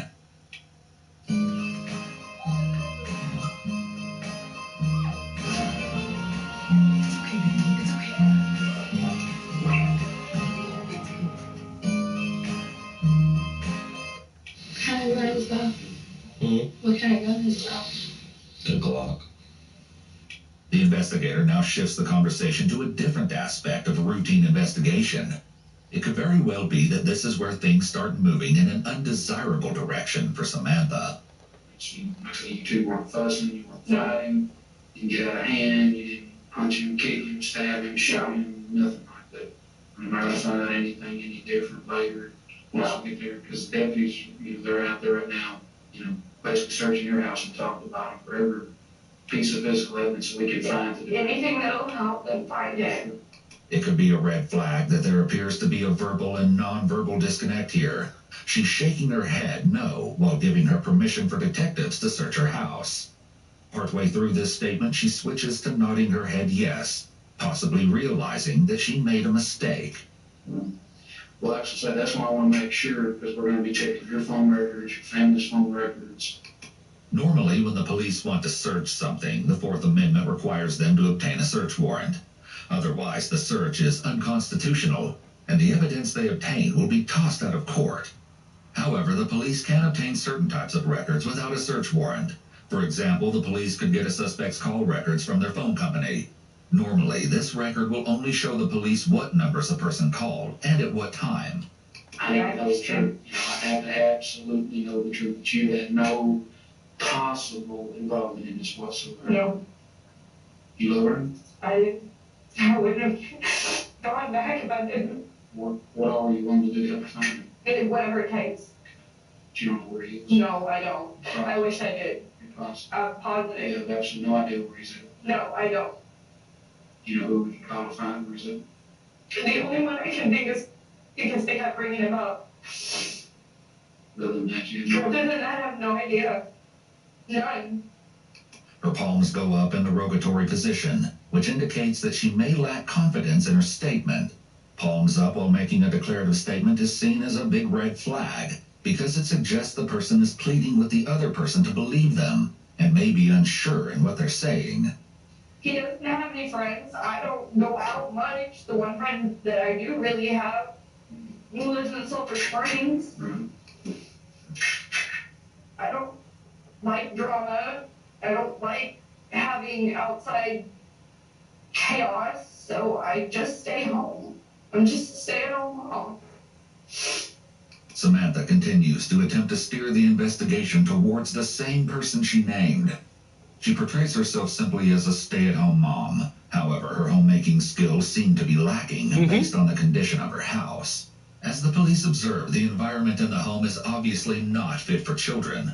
In a report later drafted by investigator Chris Bragg, who is currently questioning Samantha, vivid details of the terrible conditions in the Ibarra household are laid out. The rooms are unclean and unsanitary, with trash, urine, feces, clothes, and dirty diapers scattered on the floor. I'm obsessed with, making sure an animal is being taken care of the way it deserves to be taken care of. They're like children. They can't take care of themselves. Chris describes the children as dressed in dirty clothes and appearing not to have been bathed recently. We pick back up as Chris continues to press Samantha. When I'm watching this guy punch in the face with a guy over and over. How did it make you feel? Horrible. I was hysterically bawling. So didn't make you feel better? No. There's torture in there? No. Because you told me that you felt good about, wanting to stab him, kill him. At some point in time, everybody loses their temper. But have I ever acted out and hurt anybody? No. And you can look at my record on that. When she says you can look at my record, this is what is known as a convincing statement. When someone is lying, they may make statements such as this that sound compelling in order to convince the other person. However, someone who's telling the truth is less likely to use convincing statements because the facts are on their side. I have one count of criminal mischief, and that was because I tossed my keys to somebody and let them use my car. And they didn't have a license.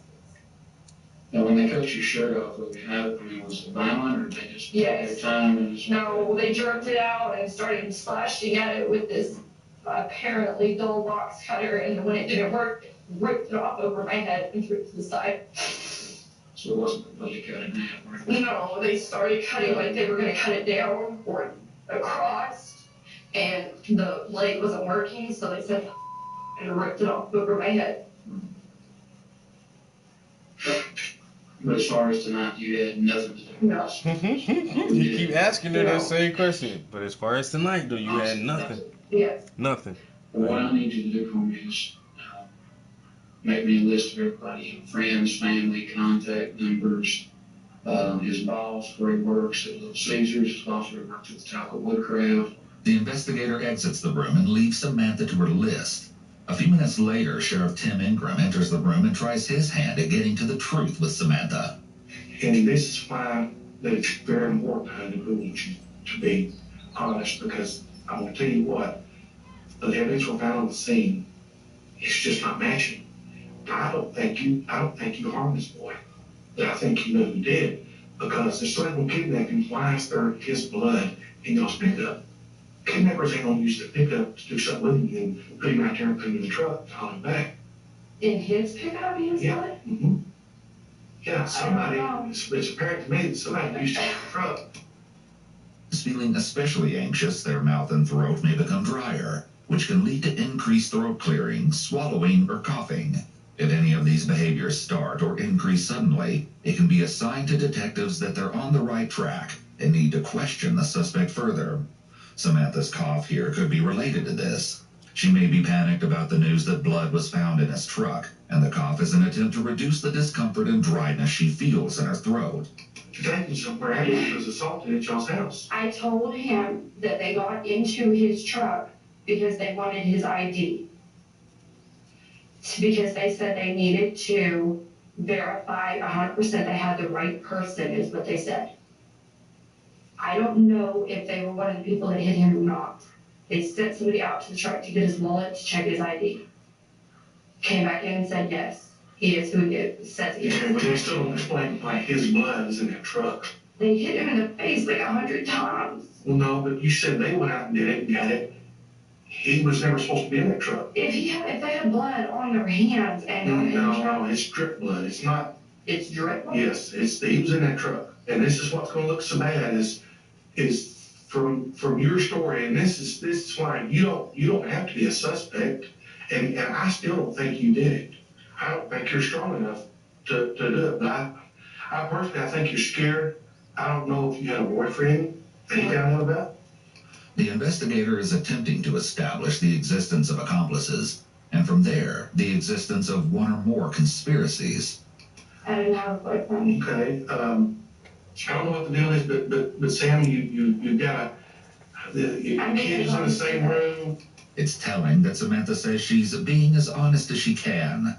This may be another convincing statement. It sounds reasonable, but someone who's telling the entire truth likely wouldn't feel the need to make claims about being an honest person. In addition, Samantha's statement here may have some level of truth to it. She's being as honest as she can be without incriminating herself. Adding on "as I can" may be an exclusion qualifier, which allows her to tell the detective some of what happened while withholding information about her specific role in the crime. There's the whole layout of your house and the way you said they took him. It's just not making sense. The interrogator is doing a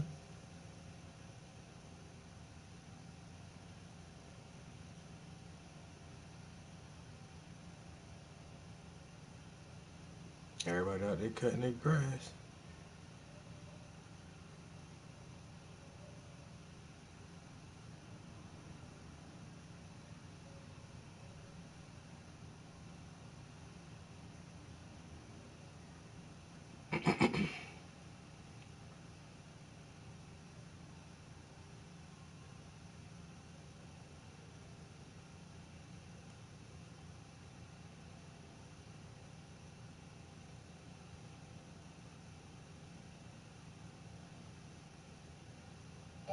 To take the feathers and the turbans, remove the sandals from their feet, and enforce it with severe punishment, and to also swear a death oath between ourselves to religiously and faithfully not to allow anyone to teach the Moorish children who they really were or who their forefathers were, to only allow the Moorish children to be taught that they are truly Negroes, black people, and colored folks.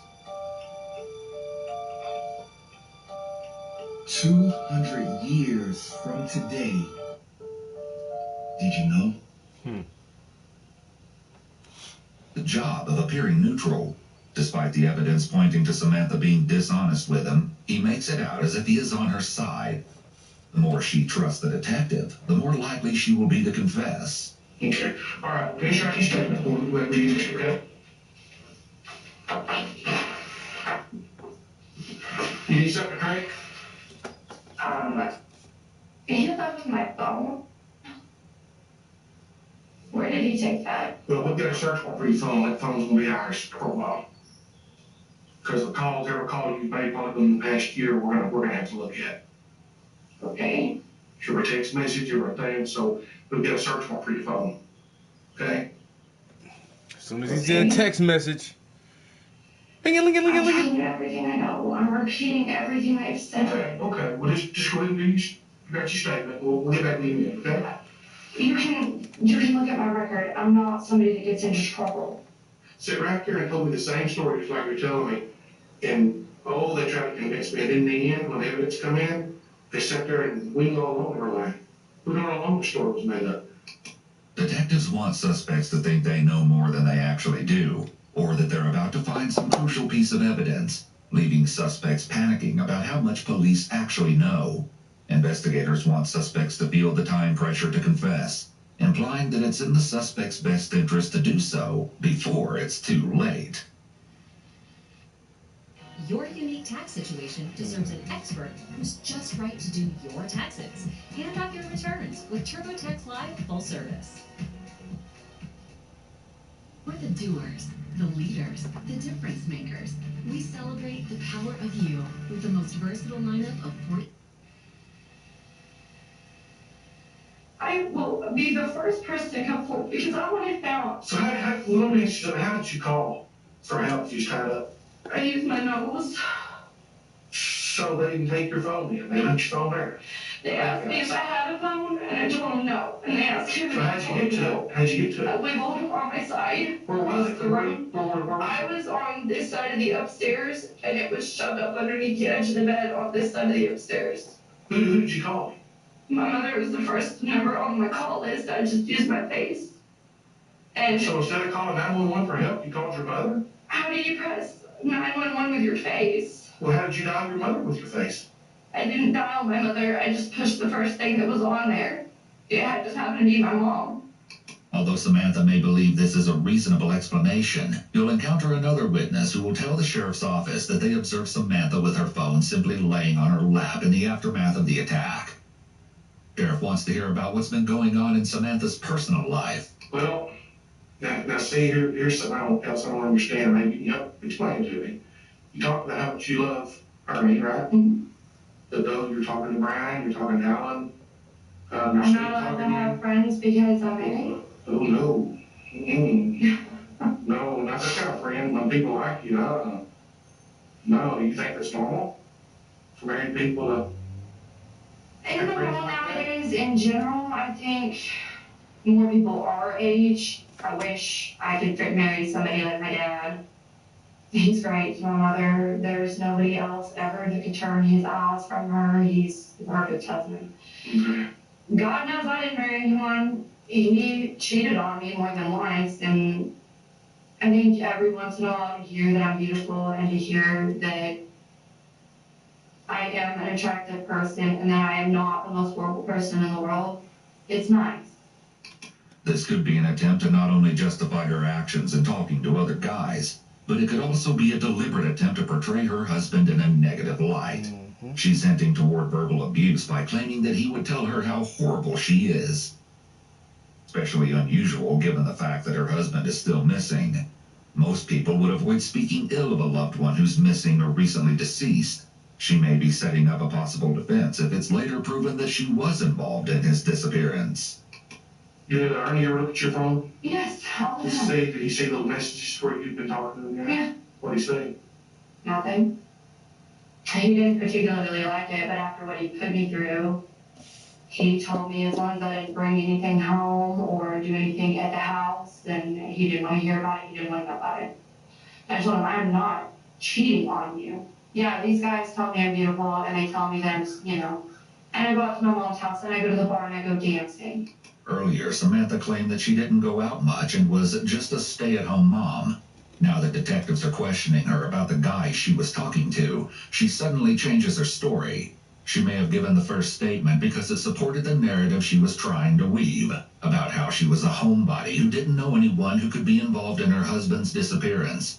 However, now that detectives have evidence of her text with other guys, she needs to support this new narrative. And yeah, I may have a little too much to drink, and someone says, hey, can I have your number? And I may give it to them, but that's as far as it goes. Samantha seems preoccupied with others recognizing her as beautiful, given her repeated use of the word to describe herself. A possible indication of her having narcissistic traits. Anyway, sorry, this little button came up on the corner of my screen and I pushed it. Now my lighting is different and it's making my face look all splotchy and I don't know that I like it. I'm a little vain, I guess. A narcissist requires excessive admiration. She may have felt like she didn't get the recognition from her husband that she felt entitled to. So she sought out that attention from other men. Hey, in your statement, you might want to just go ahead and write in there after you talk about what happened tonight.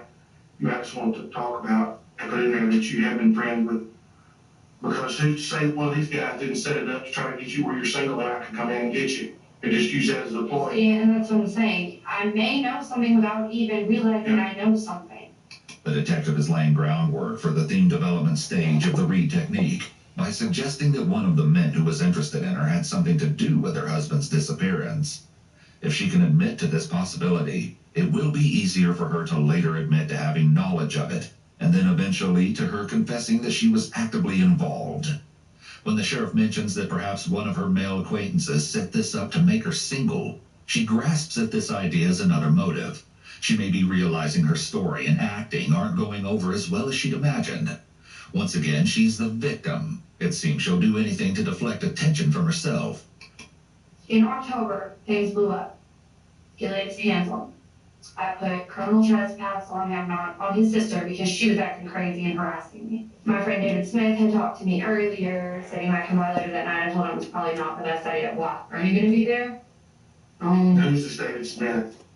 He called in and reported that he was there. Then, when he realized that I intended on giving him the chance to be the better person he says he's going to be, and to go through the criminal trespass or the anger management courses and go through and do what he says he's going to do, and I'm going to give him that chance out of home on his own without having a judge to force him to do it. So are you thinking about anger issues? Yes. Is he jealous? Yes. Is he very jealous of you? This is different than what she said earlier about how Ernie told her she could do whatever with whomever, as long as it wasn't at their house. Samantha appears to enjoy being in the role of the damsel in distress, and having David Smith and these other men come and save her from her allegedly abusive husband. This is another example of Samantha's need for attention, which is common among individuals with narcissistic personality disorder. Yes. David Smith hit him up because me and him had been hanging out. I hadn't intended on ever hearing from Dagon again, Ernie. I had never intended on speaking to him again. He cheated on me and he laid his hands on me. I was done. Well, his sister talked his way back in, and he said he loves you, blah, blah, blah. He wants to be with you. Well, I was on a Skype conversation with him, and David was at the house, and he heard it. What did he do? He got freaking furious and started freaking out on me and treating me like crap and threatening me. David, this guy that was a friend and only a friend, wanted to be with me. And when he realized that I had intended on going back to my husband, he freaked out. I need to find out where David lives. If you say this close to you, I need to find out where he lives at.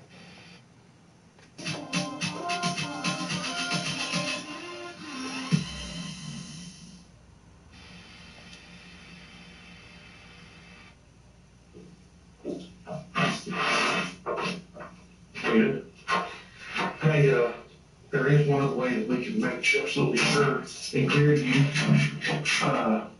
We can give you a polygraph test. Would you mind me speaking to my mother before I completely agree to that? Well, now if you have nothing to hide, why would you talk to your mama? Because it's nothing against you personally, but just cops in general. You hear such negative things and how they are not out to help you, and CPS is the same way, and I just kind of want to get my mom and dad's opinion on if it's in my best interest. You know what? You know what I think? I think it's not going to be long. I've been wiping your butt up, what I think. I think you've been lying to me this whole time. You didn't get them right. I think you're a liar, what I think. I think you know exactly who did this, and I don't buy your freaking story for a minute. That's what I think. So I'll tell you what, let's do. Let's just get on with it. See, that's the detective I would be. I would be that way like from the beginning. He done sat with this chick for like 30 minutes, trying to give her the benefit of the doubt, trying to let her, be the bigger person and confess. And why you want to call your mom? For what? If you ain't got nothing to hide, what you fucking talking to your parents for? You know what I think? I think you're a goddamn liar. I think you're full of crap, lady. I've thought that from the beginning, and I just can't hold it back anymore. You're a con artist, and it's not working on me. I'm sorry that you only deal with lower intelligent people, and you're able to manipulate these individuals into doing your bidding and believing certain things about you, but unfortunately, ma'am, that crap don't work on everybody. And I ain't the one. I think your butt is gonna be in jail. That's what I think. Yo.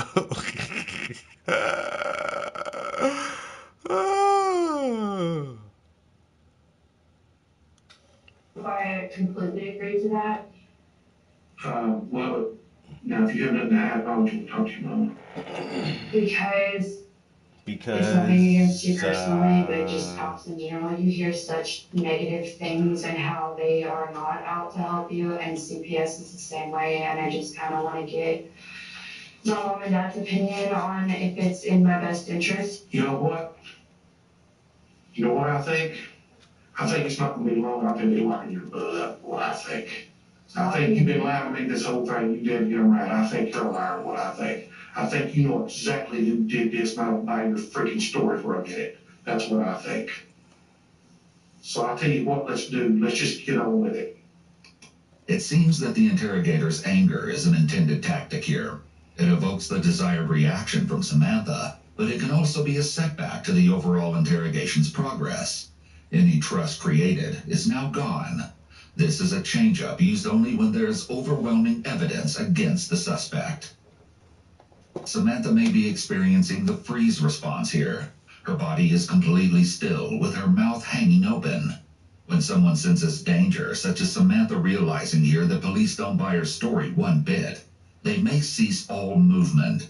This is an instinctual response to danger. Movement invites attention, so freezing may make someone momentarily feel like they can lower the spotlight on them. That's why I say I've tried to really be honest with you. And that's why I feel that you have done nothing but sitting here this whole time. If I'm gonna tell you right now, DPS is dang good. Then he ain't got nothing to hide. And what bothers me is you even hesitate to take that knowledge to positively clear you, or to positively show that you're hiding something.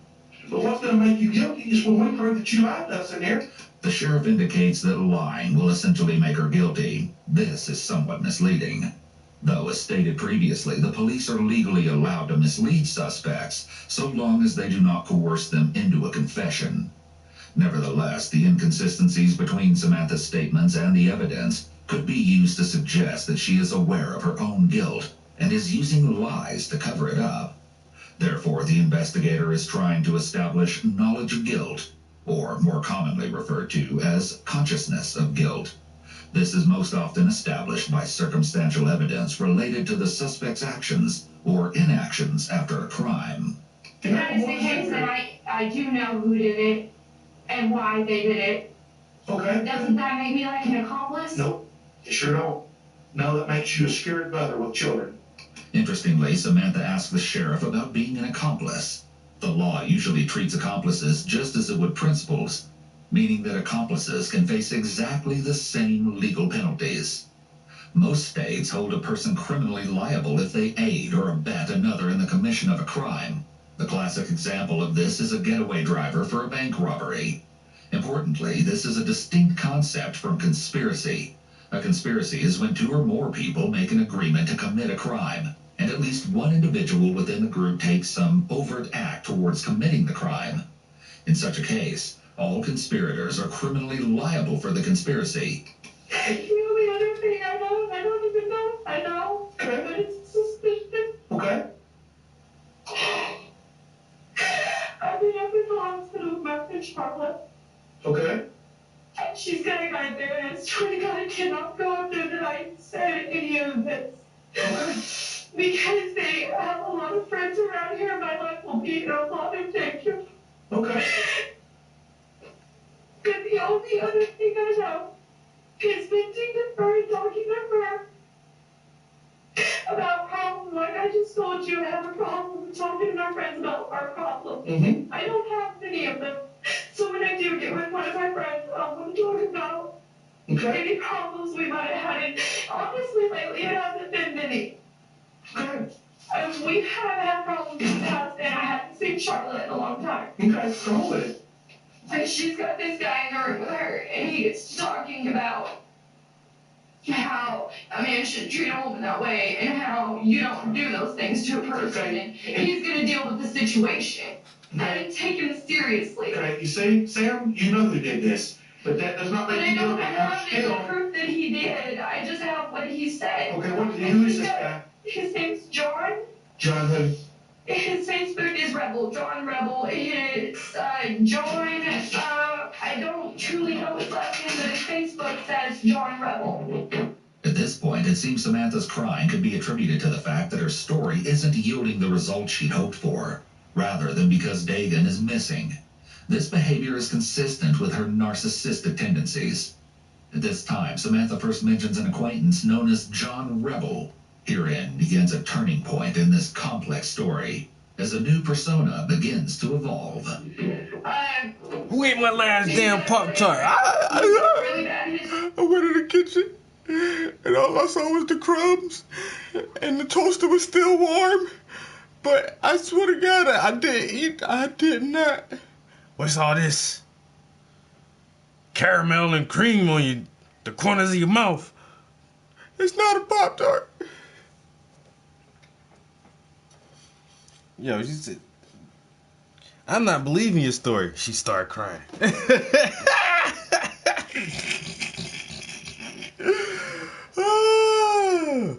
I think you a dang liar. She hit him with the waterworks. Fast. She went right back to the tears. Bitch, that shit don't pull on my emotions, lady. What did you do? Well, I may know somebody. He like, come on, get to it. Tell me. Well, this guy, his name is John Redcorn. Okay. All right.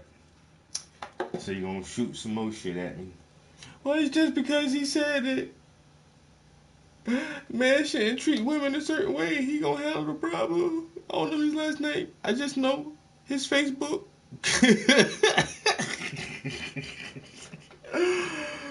Oh my God, bro.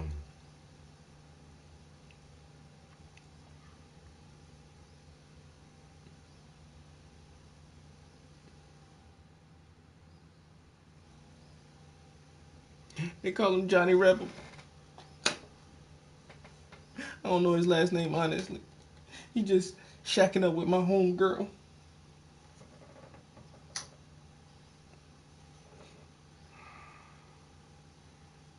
You know what I think? They gonna put your butt in jail when the evidence come out. That's what I think. I'm just trying to help. Is you really? Like, for real though? Come on now.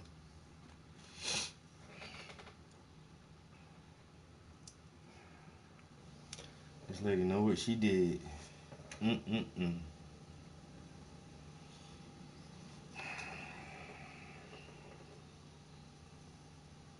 I got the perfect story. Ma'am, I don't believe your story. So as that story started to crumble. And once again, you're not even a good actor. Like, the story can be kind of flimsy. You know what I'm saying? The Walking Dead got so many holes in the story, but they find a way to make it work. You know? Lady, I mean, you got a flimsy story and bad acting? Nah. You got to pick a struggle. And you got a flimsy story, bad acting, and you want me to believe you. Bitch, this is a comedy. A unintentional comedy. This is the narrative you have created. An unintentional comedy. Cause you think motherfuckers just boo-boo the fool. You think I'm just boo-boo the fool, huh? I'm just a clown. And because you're crying, I should believe you more, right? Because you're crying. That your tears should make me believe you. Boo-boo the fool. Not today, sir. Nope. I was born at night, not last night.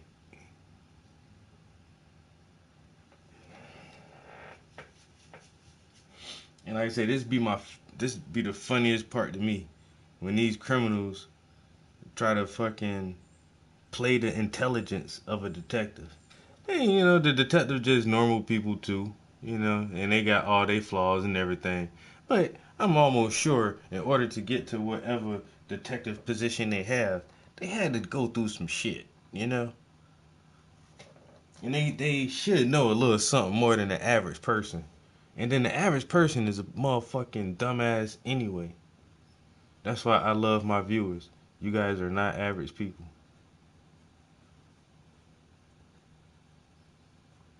You're nerds, and that's cool, but you're definitely not average. She just, oh, I can pull the wool over anybody's eyes. You know what? I can murder somebody and lie to the cops and get away with it. Can you really? Can you really though? You think you OJ? Bitch, you not OJ. You ain't got OJ money. The police even say you got dirty diapers on the floor in your kid's room. You need to reevaluate your life decisions. Because you're not making good choices right now. And we all can see. You know, we all can tell that you have struggled making important decisions in your life. And yet here you go, placing yourself in the center of the dumbest decision that you've ever concocted. A home invasion, murder, suicide, kidnap, and you gonna figure out a way to keep yourself out of the loop. Okay. Shit. Let me see you write this story. This should be a goddamn Hollywood blockbuster. If you can pull it off.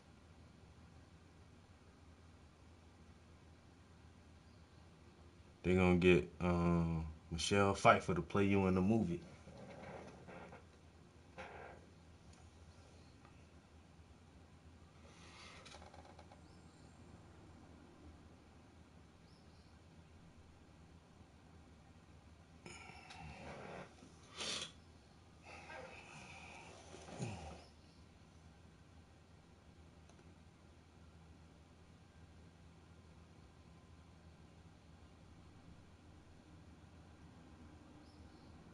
Who got an edge controller?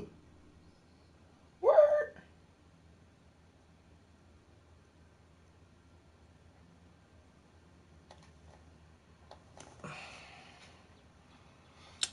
As far as Now I'm just Greg. I was told he's an informant. I don't know Greg's last name. Where's John live? I don't know. I know that he's been staying with Charlotte. So if he did this, who do you think he'd bring with him? I don't know any of his friends. But yesterday at the hospital, he had a guy that I do know from town with him. His name is Tay. Tay. Who? Tay. Kay. Rhymes. Samantha's beginning to let all of the cats out of the bag. In just a few short minutes, she's implicated John Rebel, who will soon be identified as John Sanford, and Tay, whom investigators will learn is a man by the name of Octavius Rhymes. The pace of the investigation is beginning to accelerate and will continue to pick up speed as the disturbing details begin to surface. Did they do something to let you know that there was them inside that house? No, that was in particular, but I'm pretty sure it was him. The height and the weight and the way he was talking, all gangster. You pull yourself together, get it right, and we need to arrest these folks and keep them out off the street where they can hurt you and your children. There was a third person with them. Okay, who do you think it was? He's got people that stayed with him. John Rebel? We were in the hospital together before this happened in my house. Yes. Tay was with him. There was another guy, I don't know his name, but he pretty much fits the bill of the third guy. There was 3 people? Yes, at the house there was 3 people. And at the hospital yesterday, you can look at the cameras, there was 3 people. So they have on the video camera there in the hospital? At the hospital, yes. Okay. There was Tay and that guy and this third party. The one that I said was basically like the ringleader that was bossing everybody around. The other 2 really didn't talk much other than a word here and there. But it was the big guy, the third party that was at the hospital. She claims not to have known the third man at the hospital, but she's prepared to shift all of the blame in his direction. Meet Abby, the next-gen smart hydroponic grow box. With Abby, anyone can grow any strain in any space. You see this shit, man? Just plug and play. The only thing I know about They got grow boxes that look like mini fridges, but if I get pulled over with some weed, I'm going to jail.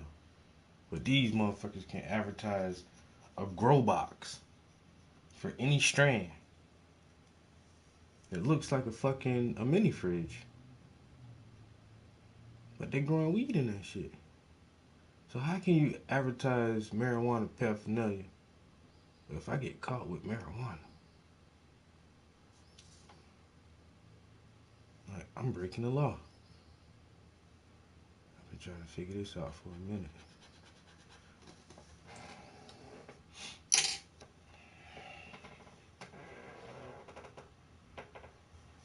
that heavy-set dude is they called him JoJo, but they told me that wasn't his name. They said I believe they said it was Jose. Samantha reveals quite a bit about this third person.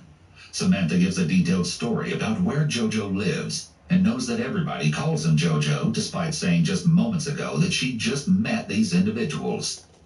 Also, another significant item to note. Do you recall when the corporal at the scene learned of a ping on Dagan's phone from dispatch?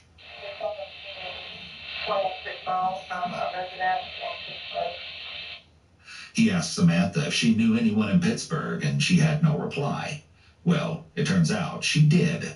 Tay and JoJo were both residing in Pittsburgh. She heads out for a smoke break as members of the sheriff's office prepare to head to the local hospital, determined to intercept two suspects that have been frequenting Charla's room for days. Both John and JoJo were apprehended at the hospital at 9:39 a.m. As you'll see, each interrogation will be damning, to say the least. Clock now reads 10:10 a.m. The other party that was picked up at the hospital by the sheriff's office, a man by the name of John Sanford, a.k.a. John Rebel, is seated in the interrogation room. He's dressed in black pants and a black long-sleeve shirt. The clothes match Samantha's description of the assailant's dress provided to law enforcement. John is quite comfortable here. He may be thinking that if he engages with law enforcement, they'll believe him or go easy on him. You know what this is about, buddy. You know exactly what it is. You know what happened over at Smith's house last night. That's what we got. That's what we want to talk to you about, okay? I'm on Randize. You know your rights. You don't have to talk to me if you don't want to, and that's fine. I hope you decide to, because I think there's some things you probably need to tell me. Your side of the story. They say it's going to match Samantha's, because Samantha, you know, I'll be honest with you, she walked the finger JoJo. She said you was with you. Now, do you want to talk to me just a little bit about this? Yeah. Okay. Well, let me tell you what they're saying first, because I think you'll be honest. Because wait a minute, because he ain't Mirandized this man yet. He's dead. But now, according to Samantha, you was just a bystander. Why JoJo beat the living crap out of her in that room where dog blood and collecting evidence. Anytime there are multiple suspects involved in a crime, police will want to separate them as soon as possible, so they don't have a chance to get their stories aligned. Police may often plant the seed of doubt that the others are implicating them, leaving each suspect with the decision dilemma of whether to confess or remain silent. The detective is also utilizing a read technique here of placing blame on an outside source rather than on the suspect himself. This will make it easier for John to admit his involvement, because the detective is building the theme that John was just a bystander and not the main perpetrator. Additionally, in this situation, it's likely that there are no real bystanders from a legal standpoint. Under a theory of accomplice liability, if the prosecution can prove that John aided or abetted the murder of Dagan, John would be in the same legal jeopardy as the person who pulled the trigger. Okay, this all started yesterday, like you said. Yeah, we talked to her about her problem with her husband and all that. This America's Got Talent. Yo, she trying so hard. This bitch is not. You is not auditioning for a part, shorty. You is not. You auditioning for your freedom, and you not convincing at all. You not very convincing at all. So, and then once again, we ain't got no retakes. This is a one take thing. You should have really understood what you were signing up for before you came into this audition interrogation room. This is just one take. And I think you floundered on it a little bit. I mean, you did have some strong points early on, But that's about it. And I think a jury of your peers is obviously going to find you guilty of being a shitty person. Simple as that. And now, I don't know nothing. Now this bitch know 3 people name and addresses. Wait a minute. You don't know nobody. I don't do nothing. I'm a stay-at-home mom. But now, I go to the club. I be dancing. I got other guy friends, but they know I'm trying to get back with my husband. I don't know who did this, but I do know who did it. And I don't know all their names. Well, I do know the other guy's name. I think his name is JoJo, because that's what they call him. But I don't really know him like that, though. Like, come on, lady. This bitch is stupid.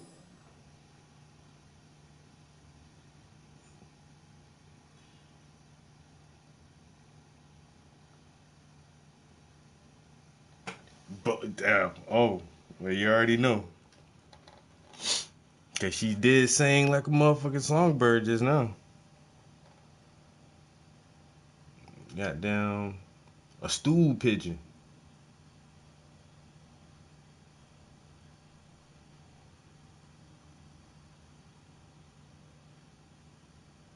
Like I said, she gave up names, aliases, addresses.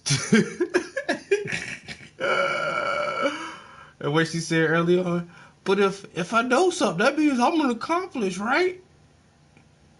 And then the detective already hit this motherfucker right here with the bullshit, talking about, oh, you was just a bystander. Like the law says, nigga, if there's a crime and somebody die, everybody a murderer. I ain't pulled a trigger. I don't give a fuck. You was with him. Was you with him? You a murderer too. Murder in the first.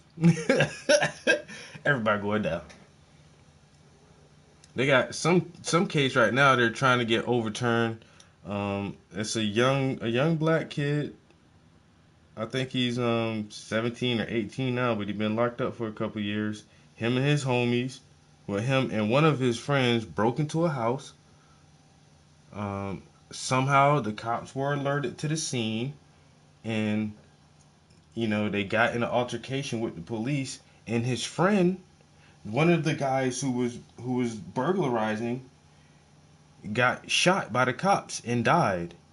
And the other kid, the other burglar, he has to take the murder charge. Somebody died in a commission of a crime. Now, it was just a home invasion, and he was a minor, and they ain't even had no gun. The cop killed his homeboy, and now he has a murder rap just because he was there during the crime when somebody died.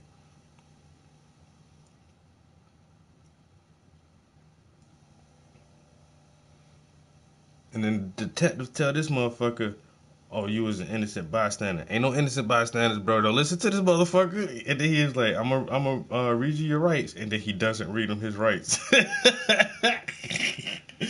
Yo, these detectives be slick, man. Hey, try to get all the information I can at you, bruh. And I could be misleading. You don't know the law? That's on you, my nigga. That's on you. You should be up on your own rights and at least the laws in your state and some federal laws. Cause he about to get you to sing too. Everybody, hey, they all on the stage right now trying to see who gonna get the top spot for the season.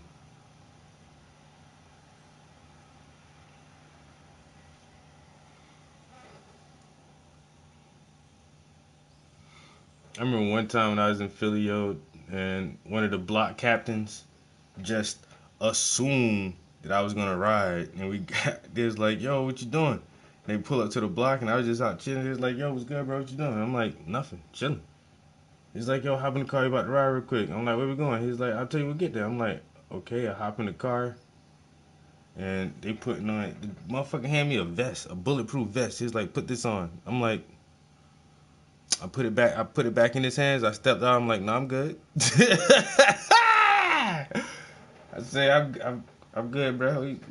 Nah, I ain't even asked no questions. And they ain't even fill me in no more. They was like, all right, and then he just like spin around to the other block. We get one other little niggas. And so I don't know what happened that day, what their intentions were. I mean, they really didn't try to pressure me. They just, like I said, he just assumed. Like, it was the weirdest thing ever, bro. Just assumed, like, I'm about to, what? I don't know what's going on. We about to ride. This motherfucker, man, everybody in the car had a gun, and he put a bulletproof vest on my lap. Nah, bro, I'm good. Trying to put this on. Not today. I was just outside chilling, bro. Nah, not today. Especially when I don't know what's going on. You know what I'm saying? Like, nah, I'm good, man. I'm out here trying to make money, bro.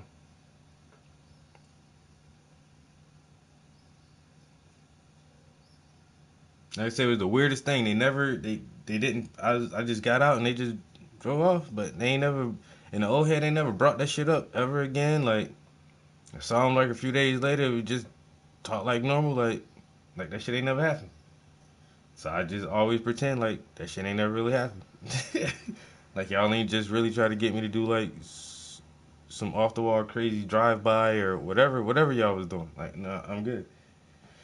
I'm good on that, man. I'm just do my little spot on the block today, do my shift, see if I can get a couple dollars out here, bro. And I'm about to go in the house and play some games. I don't know. I feel like I've done a lot of dumb shit, but I was always smart enough not to do like really stupid stuff. Like nah, man, y'all just some motherfuckers do like they just take hellified dumb risks and not calculated risks. I think that's where I always succeeded. I always took like calculated risks and understood like that, okay, if this shit turns out bad, if it doesn't go in my favor, how much energy, time, and whatever will it take for me to recover from this shit? You know what I'm saying? So I've always loved taking calculated risks. That's why I don't like to gamble. I've been to a casino one time and I spent $20 the entire evening gambling. And I left with they give you a little ticket, a receipt or something for $20. Somehow I just kind of left with the same $20 I went in there with, but they don't give you the money. Like, if it's not like a big enough payout or something, I just got like a little ticket that said, hey, you have $20 towards your next visit. And I'm like, all right. Well, I've never been back, and I don't plan on ever going back. Those aren't calculated risks, man. You know, I prefer taking calculated risks. That's why I would gamble in the game of chess. I'll put $20 up on the game of chess. Some shit like that, because I have more control over the outcome.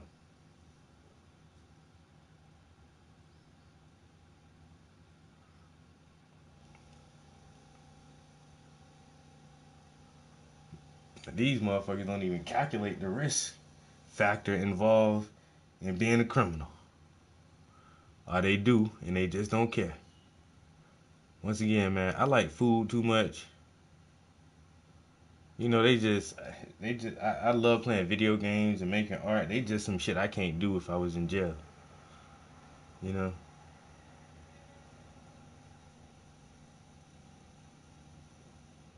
Y'all go out there, take all them high risk moves and all that shit, man, without thinking that shit through. Yeah, that was never me. I'm good on that shit. I'm good on that. You know?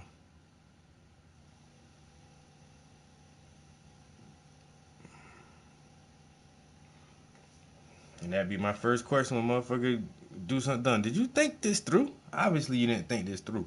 I mean, what? For real. What did you think the outcome would be? Did you think it would turn out any other way? Really? Yeah.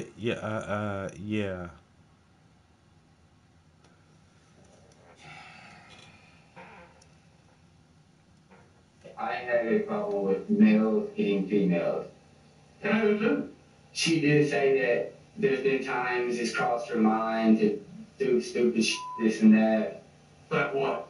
Like, basically, like, get somebody to them off. Like, not kill them, but like just beat the out of them, set them up, shit like that, right?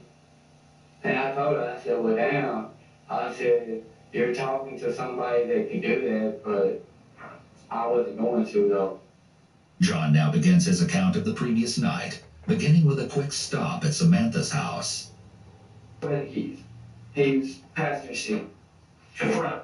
Yeah, passenger. Who's driving? I drove because... Okay. Who's with you? It was me, JoJo, and the dude in the back seat I had never seen a day in my life. Except for, I do know... What's his name? All I know is he was related to Tay. Yeah, because I think I know who he is. John indicates that someone related to Tay was in the back seat, and that Tay wasn't with the three of them in the car. Okay, let me rephrase that. I have seen them because I have been running around Pittsburgh, but unless they live on Cypress Street, I don't know who they are. Okay, I got you. Okay, well, go ahead. Y'all all three together. So, you was driving, but you didn't have the keys. Didn't have the keys, I really didn't have a choice because I like my life. John seems to be trying to suggest that it was actually JoJo who was directing the scheme, and now seems to be implying that JoJo threatened him into driving.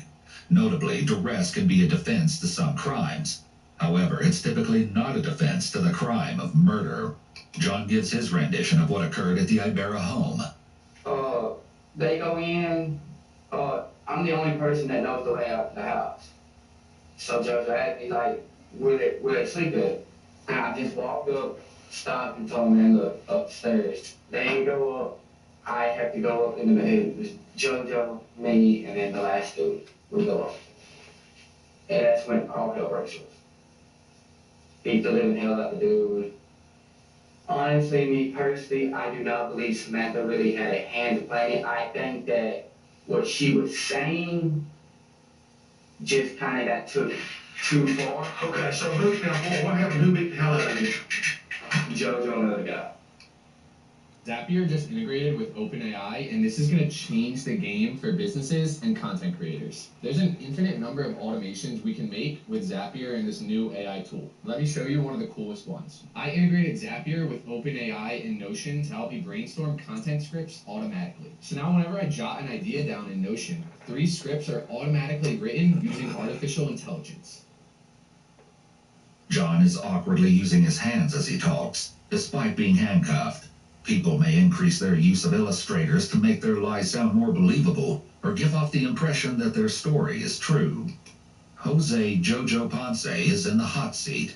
Needless to say, things aren't looking good for Jojo, who's now dressed in orange prison attire. Jonathan is really he's putting this whole thing on you. And said that you're the one that wants to go in there, and he kept saying that you said something about like maybe that went bad.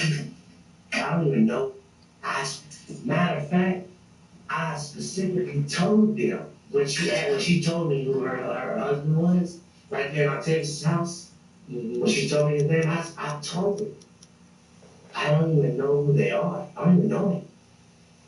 JoJo said, well, what do you think you can do? You think you can come up with 20 grand in 5 minutes?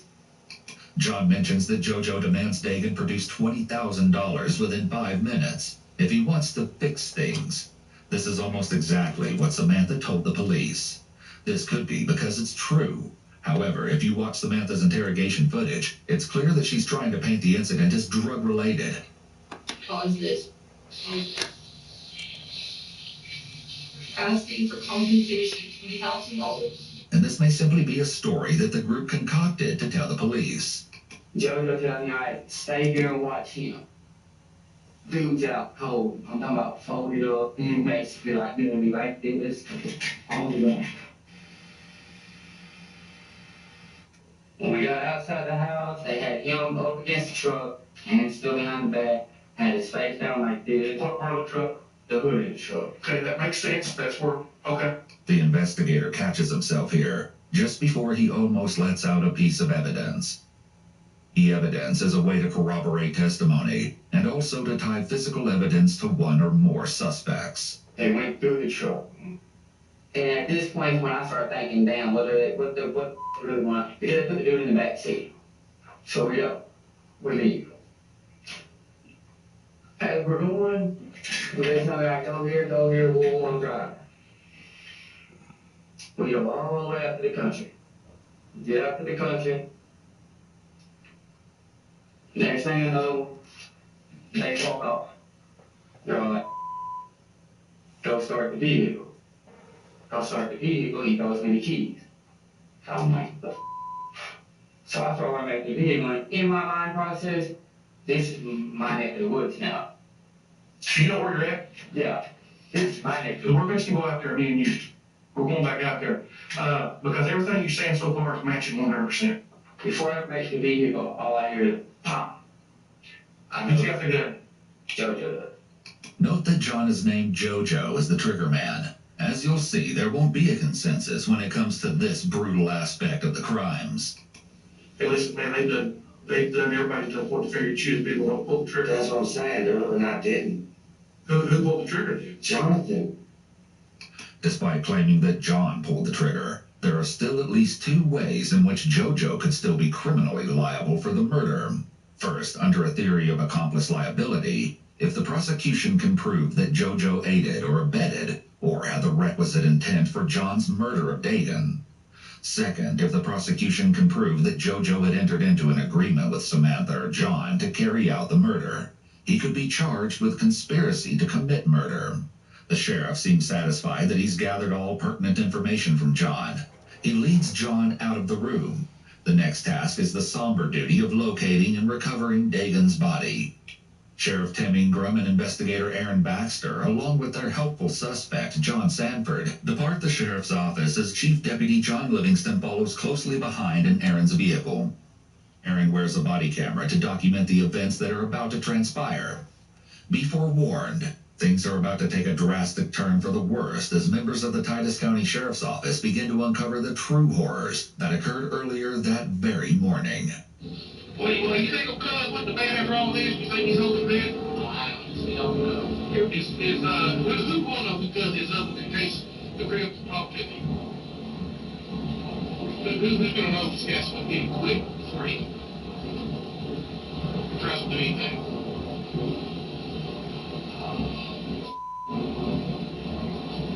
Anybody gets ready to with him. Well, then his name is what everybody calls the cuz. The sheriff asks John who will be able to identify the mysterious third party, known to us only as Cuz. We'll soon learn his true identity. Yeah, see the body. Yeah.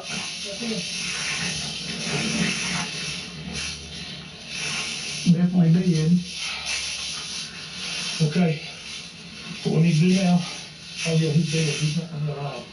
What we need to do now is two of us need to break off and take him and use the recorder and let's go get that gun. Sadly, Dagan's body is located at 11:28 a.m. Aaron places a call to the Cam County Sheriff to alert him of the murder within his jurisdiction. Meanwhile, back at the Titus County Sheriff's Office, an anxious and fidgety Samantha has returned to the interrogation room. The clock now reads 11:45 a.m. It seems Samantha hasn't been informed that Dagan was located, deceased, approximately 17 minutes earlier. While the members of the sheriff's office are locating the potential murder weapon, Samantha occupies herself by writing on the dry erase board in the interrogation room. Samantha leaves the room as the clock reads 11:58 a.m. Aaron's body camera recording resumes. The sheriff, John the suspect, and the two investigators, Aaron and John, head to the home where the gun is believed to have been stashed. Note that the woman seated on the front step of the home is Lacona Slayton. Her connection to the case will be revealed to you shortly.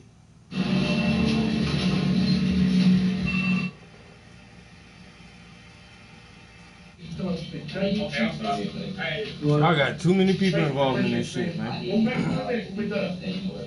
All these people, nobody can't keep no damn secrets.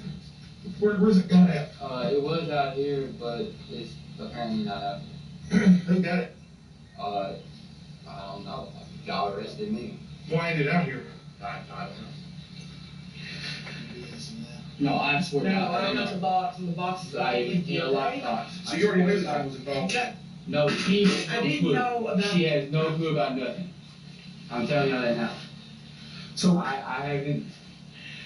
She has no clue about nothing. Here's the deal, all right? We need the gun. You could be charged with the same thing. She would. I know what the. You could be an accomplice to murder, capital murder. That's death penalty. So if you know where the gun's at, She knows where the gun's at. you She need got the to box. you need to go I in and don't tell know her. where the gun's at. I just told you that. Okay, I'm gonna give you one more opportunity. Dude, you can hang with me. I don't know where the gun is. That's probably about to happen, because I think you're alive. I don't You give a got the damn. freaking box. You've got the dead gun. Where'd your gun go, then? I don't know. Why'd you get the box? Don't care, man. I didn't do It's you must be about as low life as that husband of yours. He ain't husband. Well, you with him. Got the same thing. Whatever. The sheriff and Lacona are referring to JoJo here. What's that? Oh yeah, you remember not to come home and get that box, that gun in it, don't you? No, I remember to come home and check the box. So the gun's not in the tent. I don't know. Go check the tent. I don't know. Is it okay if I check the Yes, tent? it is okay. Okay. And where's it at? Right behind the house. After a dramatically heated exchange with Lacona, the sheriff and Aaron head to the tent, which currently serves as Lacona's home, to attempt to locate the gun. A search in this case does not require a warrant. When someone with a controlling interest gives permission to search a premises, including a tent, it's an exception to the warrant requirement. Back at the sheriff's office, Samantha is again writing on the dry erase board. As a couple of written questions are directed at the sheriff's office, she continues to put on a show. These behaviors are once again very childlike and immature. Oftentimes, individuals with personality disorders will display immature behaviors. In high-stress situations in particular, they often regress, and these behaviors become much more evident.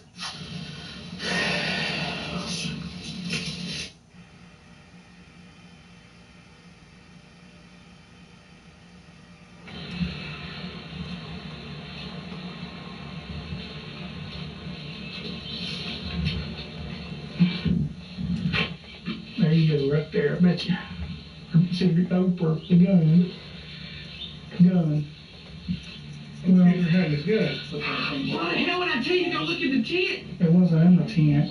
Well, I don't know where the. All we want is the truth. Man, I'm telling you, all I know is the guy told me that they were suspects in a murder case. The first thing that popped in my head was that gun. It was not the box where it was always at, and I don't know what the is going on, but I want to know. Okay, well, just like the other officer told you, we're investigating a murder.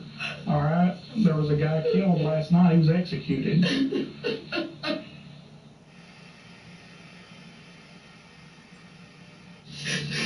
He wasn't supposed to have it, was he? No. Convicted felon or? Yeah. Okay.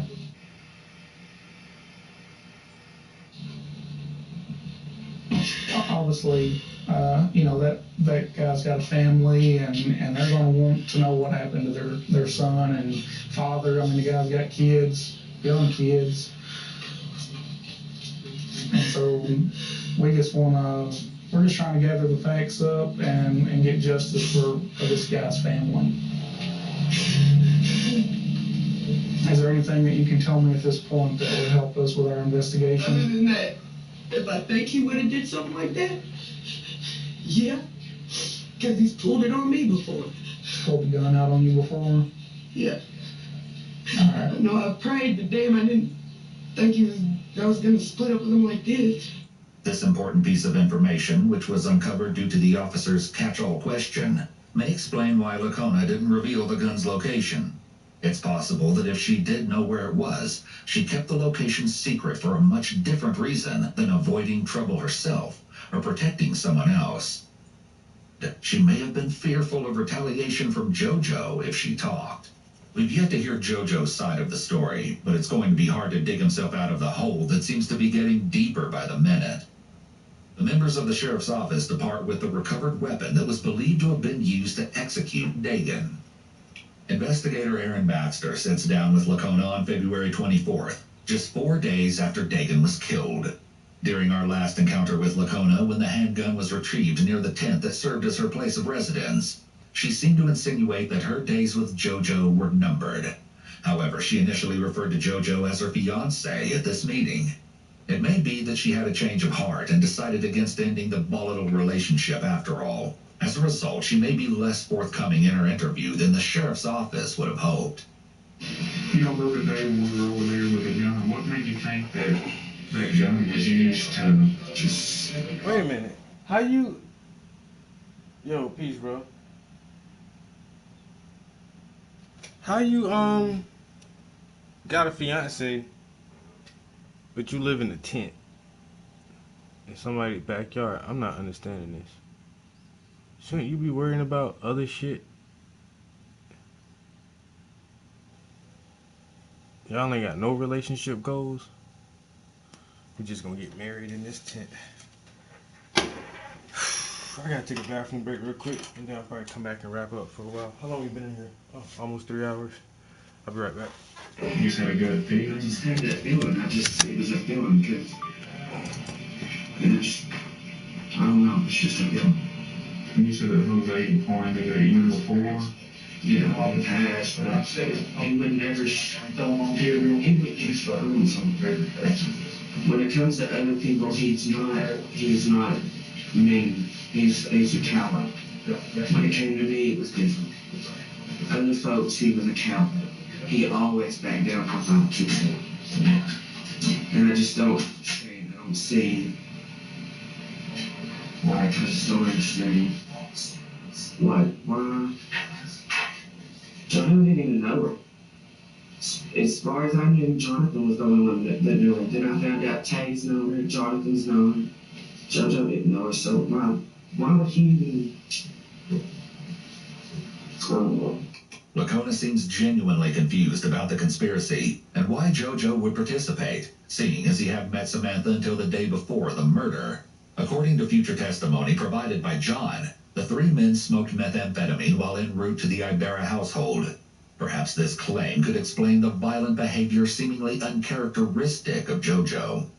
So once you never found that gun in my tent, I promise you did. Where do you think I found it? I know exactly where you found it, which is in the spot that Jonathan hid it. Jonathan put it there? Seriously? Yes. JoJo seems to believe that by knowing where it had been hidden, he can somehow pin the murder on John. Jonathan was pissed off. He hits him with it. Where Jonathan had the pistol at? In his waistband. Whose pistol is it? Jonathan's. Where'd he get it? Beats me. Clearly, JoJo's story is not agreeing with John's version of events. Most significantly, JoJo claims the gun that was allegedly used to murder Dagan belongs to John, though JoJo is unsure where or how John obtained it. Alright, and the gun that we got out from under the house, that's the gun that I guess it belonged to Jose. It was mine. It was a gift to me from him. It was mine. Okay. Most importantly, perhaps, Lacona confirms that the handgun that was recovered near the tent belongs to her and JoJo, not John. What I need to, I've got Samantha's version. Samantha is the ringleader. I never met her until yesterday. So you just up there with Charlotte and them, that's when you met. That's when I met Samantha. And I met her 5 kids. We all left. We get to Walmart. We're at Walmart for a little bit. All of a sudden, Octavia's mom walks up to me. Said, man, I gotta go. I said, why? He's like, well, mom just called me cussing me out, so I better call him. So I would let me go find Jonathan real quick and ask Jonathan if he can give us me and walk right home back to the house. When Jonathan took me home that afternoon, though, Octavius was home. Octavius ended up leaving with Jonathan. They left together. Me and my wife stayed home. All of a sudden, around after 7 or 8 pets last time, they showed back up. This time, they showed up with Octavius, Jonathan, Samantha, and her kids. Jonathan pulls me to the side. Say, cuz I didn't talk to you. I was, what's up? Like, look, oh, girl, let's talk about Samantha. He said, Samantha,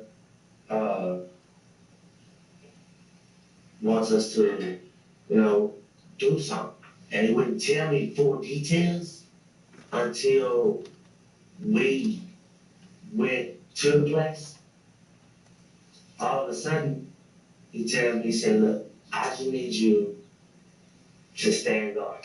JoJo describes what is called a criminal conspiracy between himself and John to commit the crime of kidnapping.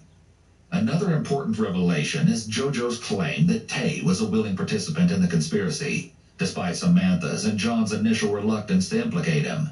It turns out that old Cuz was actually Tay all along. Let's hear it straight from the source. Meet Octavius Tay Rhymes, whose identity Samantha and John attempted to conceal initially. Tay had requested a meeting with the Titus County Sheriff's Office with the intention of getting a deal in the works. Tay was informed that he'd need his lawyer to handle the negotiating with the DA's office. While seated with investigator Wayne Minor, Tay went ahead and pleaded his case. I just spoke to y'all a lot of work, but I admit to y'all, that I was in the vicinity when they took the dude from his home. I didn't realize this, that they were planning on doing. So like I said, I know y'all ran my criminal background history already. I don't have a violent background, I don't have no felonies, misdemeanors. No, I've never been in no serious trouble like this ever. So I'm trying to work with y'all, but I can't really give y'all no more information if there ain't no deal to take. Striking a deal is quite common in criminal cases, especially those with multiple defendants. Often the prosecution will offer a more lenient sentence to the accused in exchange for the accused providing information to the police or agreeing to testify against one of the other defendants. However, it's important to note that a criminal defendant cannot make a deal with the police. Prosecutors are authorized to make deals with defendants. Therefore, any sort of deal that the police make with Tay wouldn't have any legal effect, unless, of course, such a deal was approved by the prosecutor's office. I stayed downstairs the entire time. But she whistled. So that means she was downstairs. Because like I said, me, Octavius, and how'd she whistle? Was it like that or? Yeah, like that. That's what I'm saying. She was downstairs. She had to be. But you didn't see her? No. And so who went back in when Jonathan did? And all of a sudden, Jonathan comes back out and says, come here, cuz I talked to you. Jonathan walked over here. He's like, her mom just called. She said she's she's sending a friend over to see her or whatever, something like that. He's like, so she said, we got to go. We need to go now. JoJo claims that Samantha told them to move quickly. Records indicate that she called her mother to alert her of the attack. Because her mother's home was an hour's drive from Samantha's, she assumed that would give the men ample time to leave the premises with Dagan. What Samantha didn't anticipate was that her mother would send a nearby aunt to her rescue.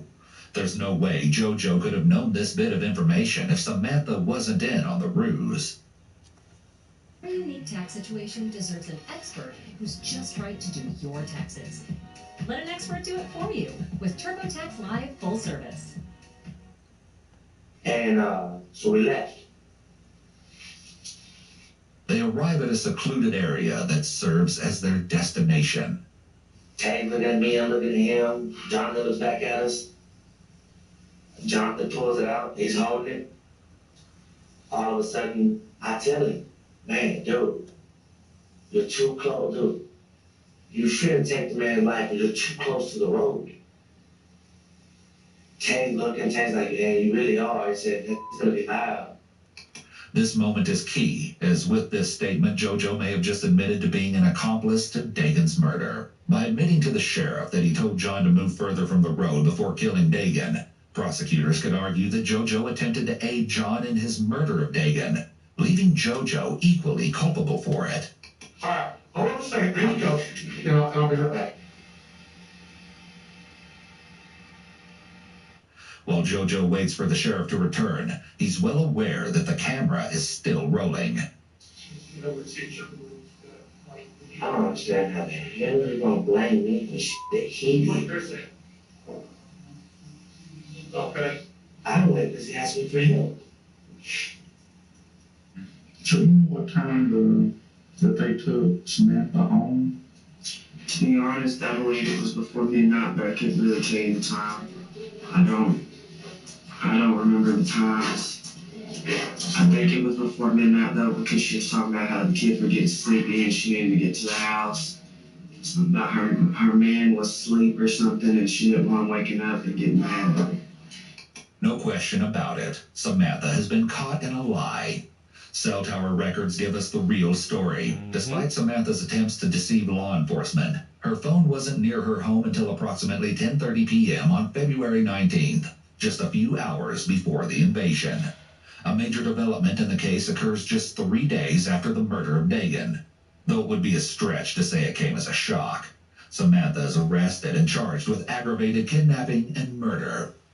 In the end, the failed conspiracy resulted in lengthy prison terms for all involved. JoJo pleaded guilty the following year, in April of 2016. They received 50-year sentences for their roles in Dagan's kidnapping and murder. Later, in December of 2016, Tay went on trial. It didn't go as he'd hoped, however. He was found guilty of murder and aggravated kidnapping and was sentenced to a total of 93 years. Last but not least came the mastermind behind the whole terribly designed plot. Samantha went on trial for Dagan's murder in September of 2017. Not surprisingly, she was found guilty. She was sentenced to 99 years. In addition, she received another 50 years for the kidnapping to be served consecutively with her murder sentence. To this day, it is still unknown who pulled the trigger and killed Dagan.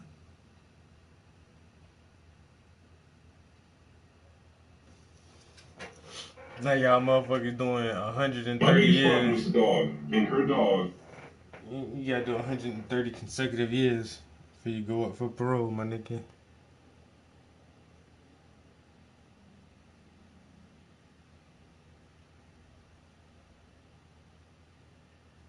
And I told him, man, you too close to the road, about to take this man's life, yo. And people gonna hear it. But I thought you were just an innocent bystander. But you giving advice on how to murder. That don't add up.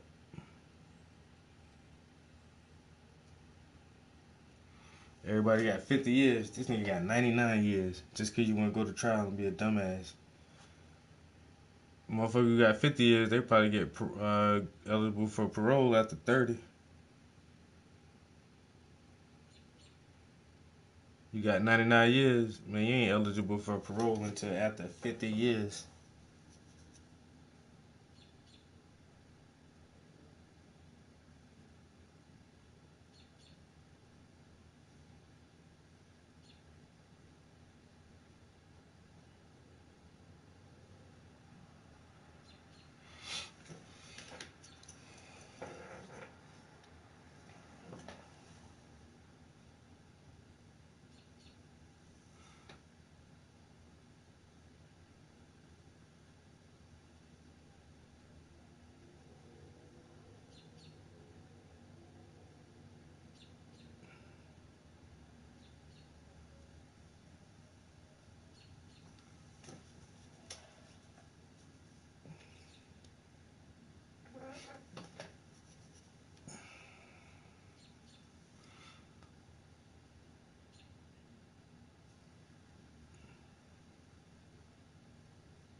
Alright, I think I'm gonna have to take a little break.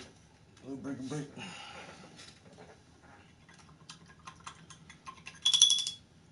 Got a good bit done though.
go get our cousins, our siblings.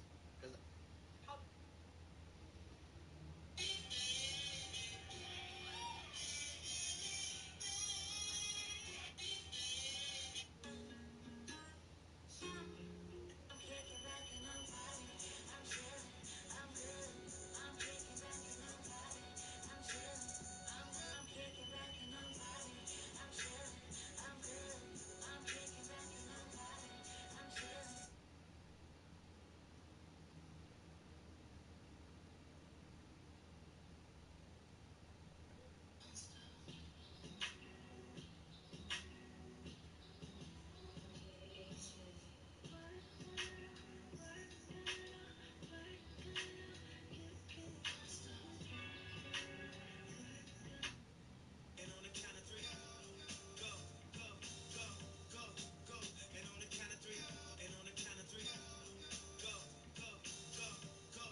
Instagram is a lie.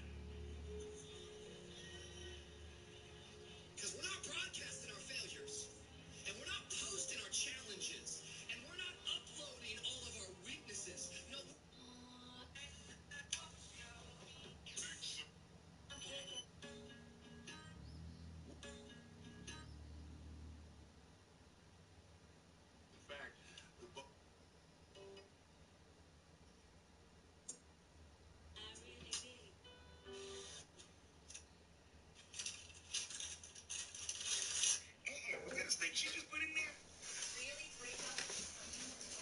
Oh shit.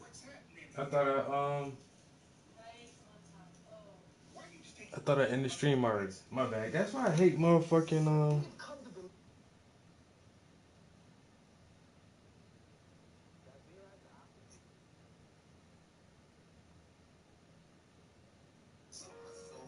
That's why I hate getting on Instagram, yo. I get so stuck in this shit.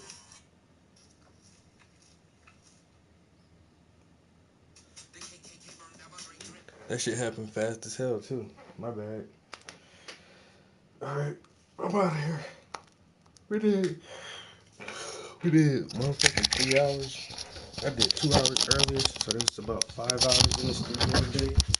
Still pretty early, so there's a good chance I'll come back and do a couple more hours.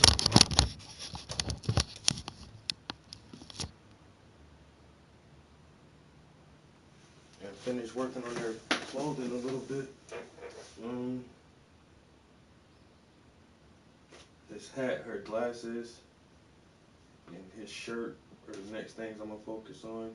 And then I'll focus on the jewelry and her hair last. Oh, her shirt. I gotta do her shirt too. But it's getting there. Alright. Talk to y'all later. Peace.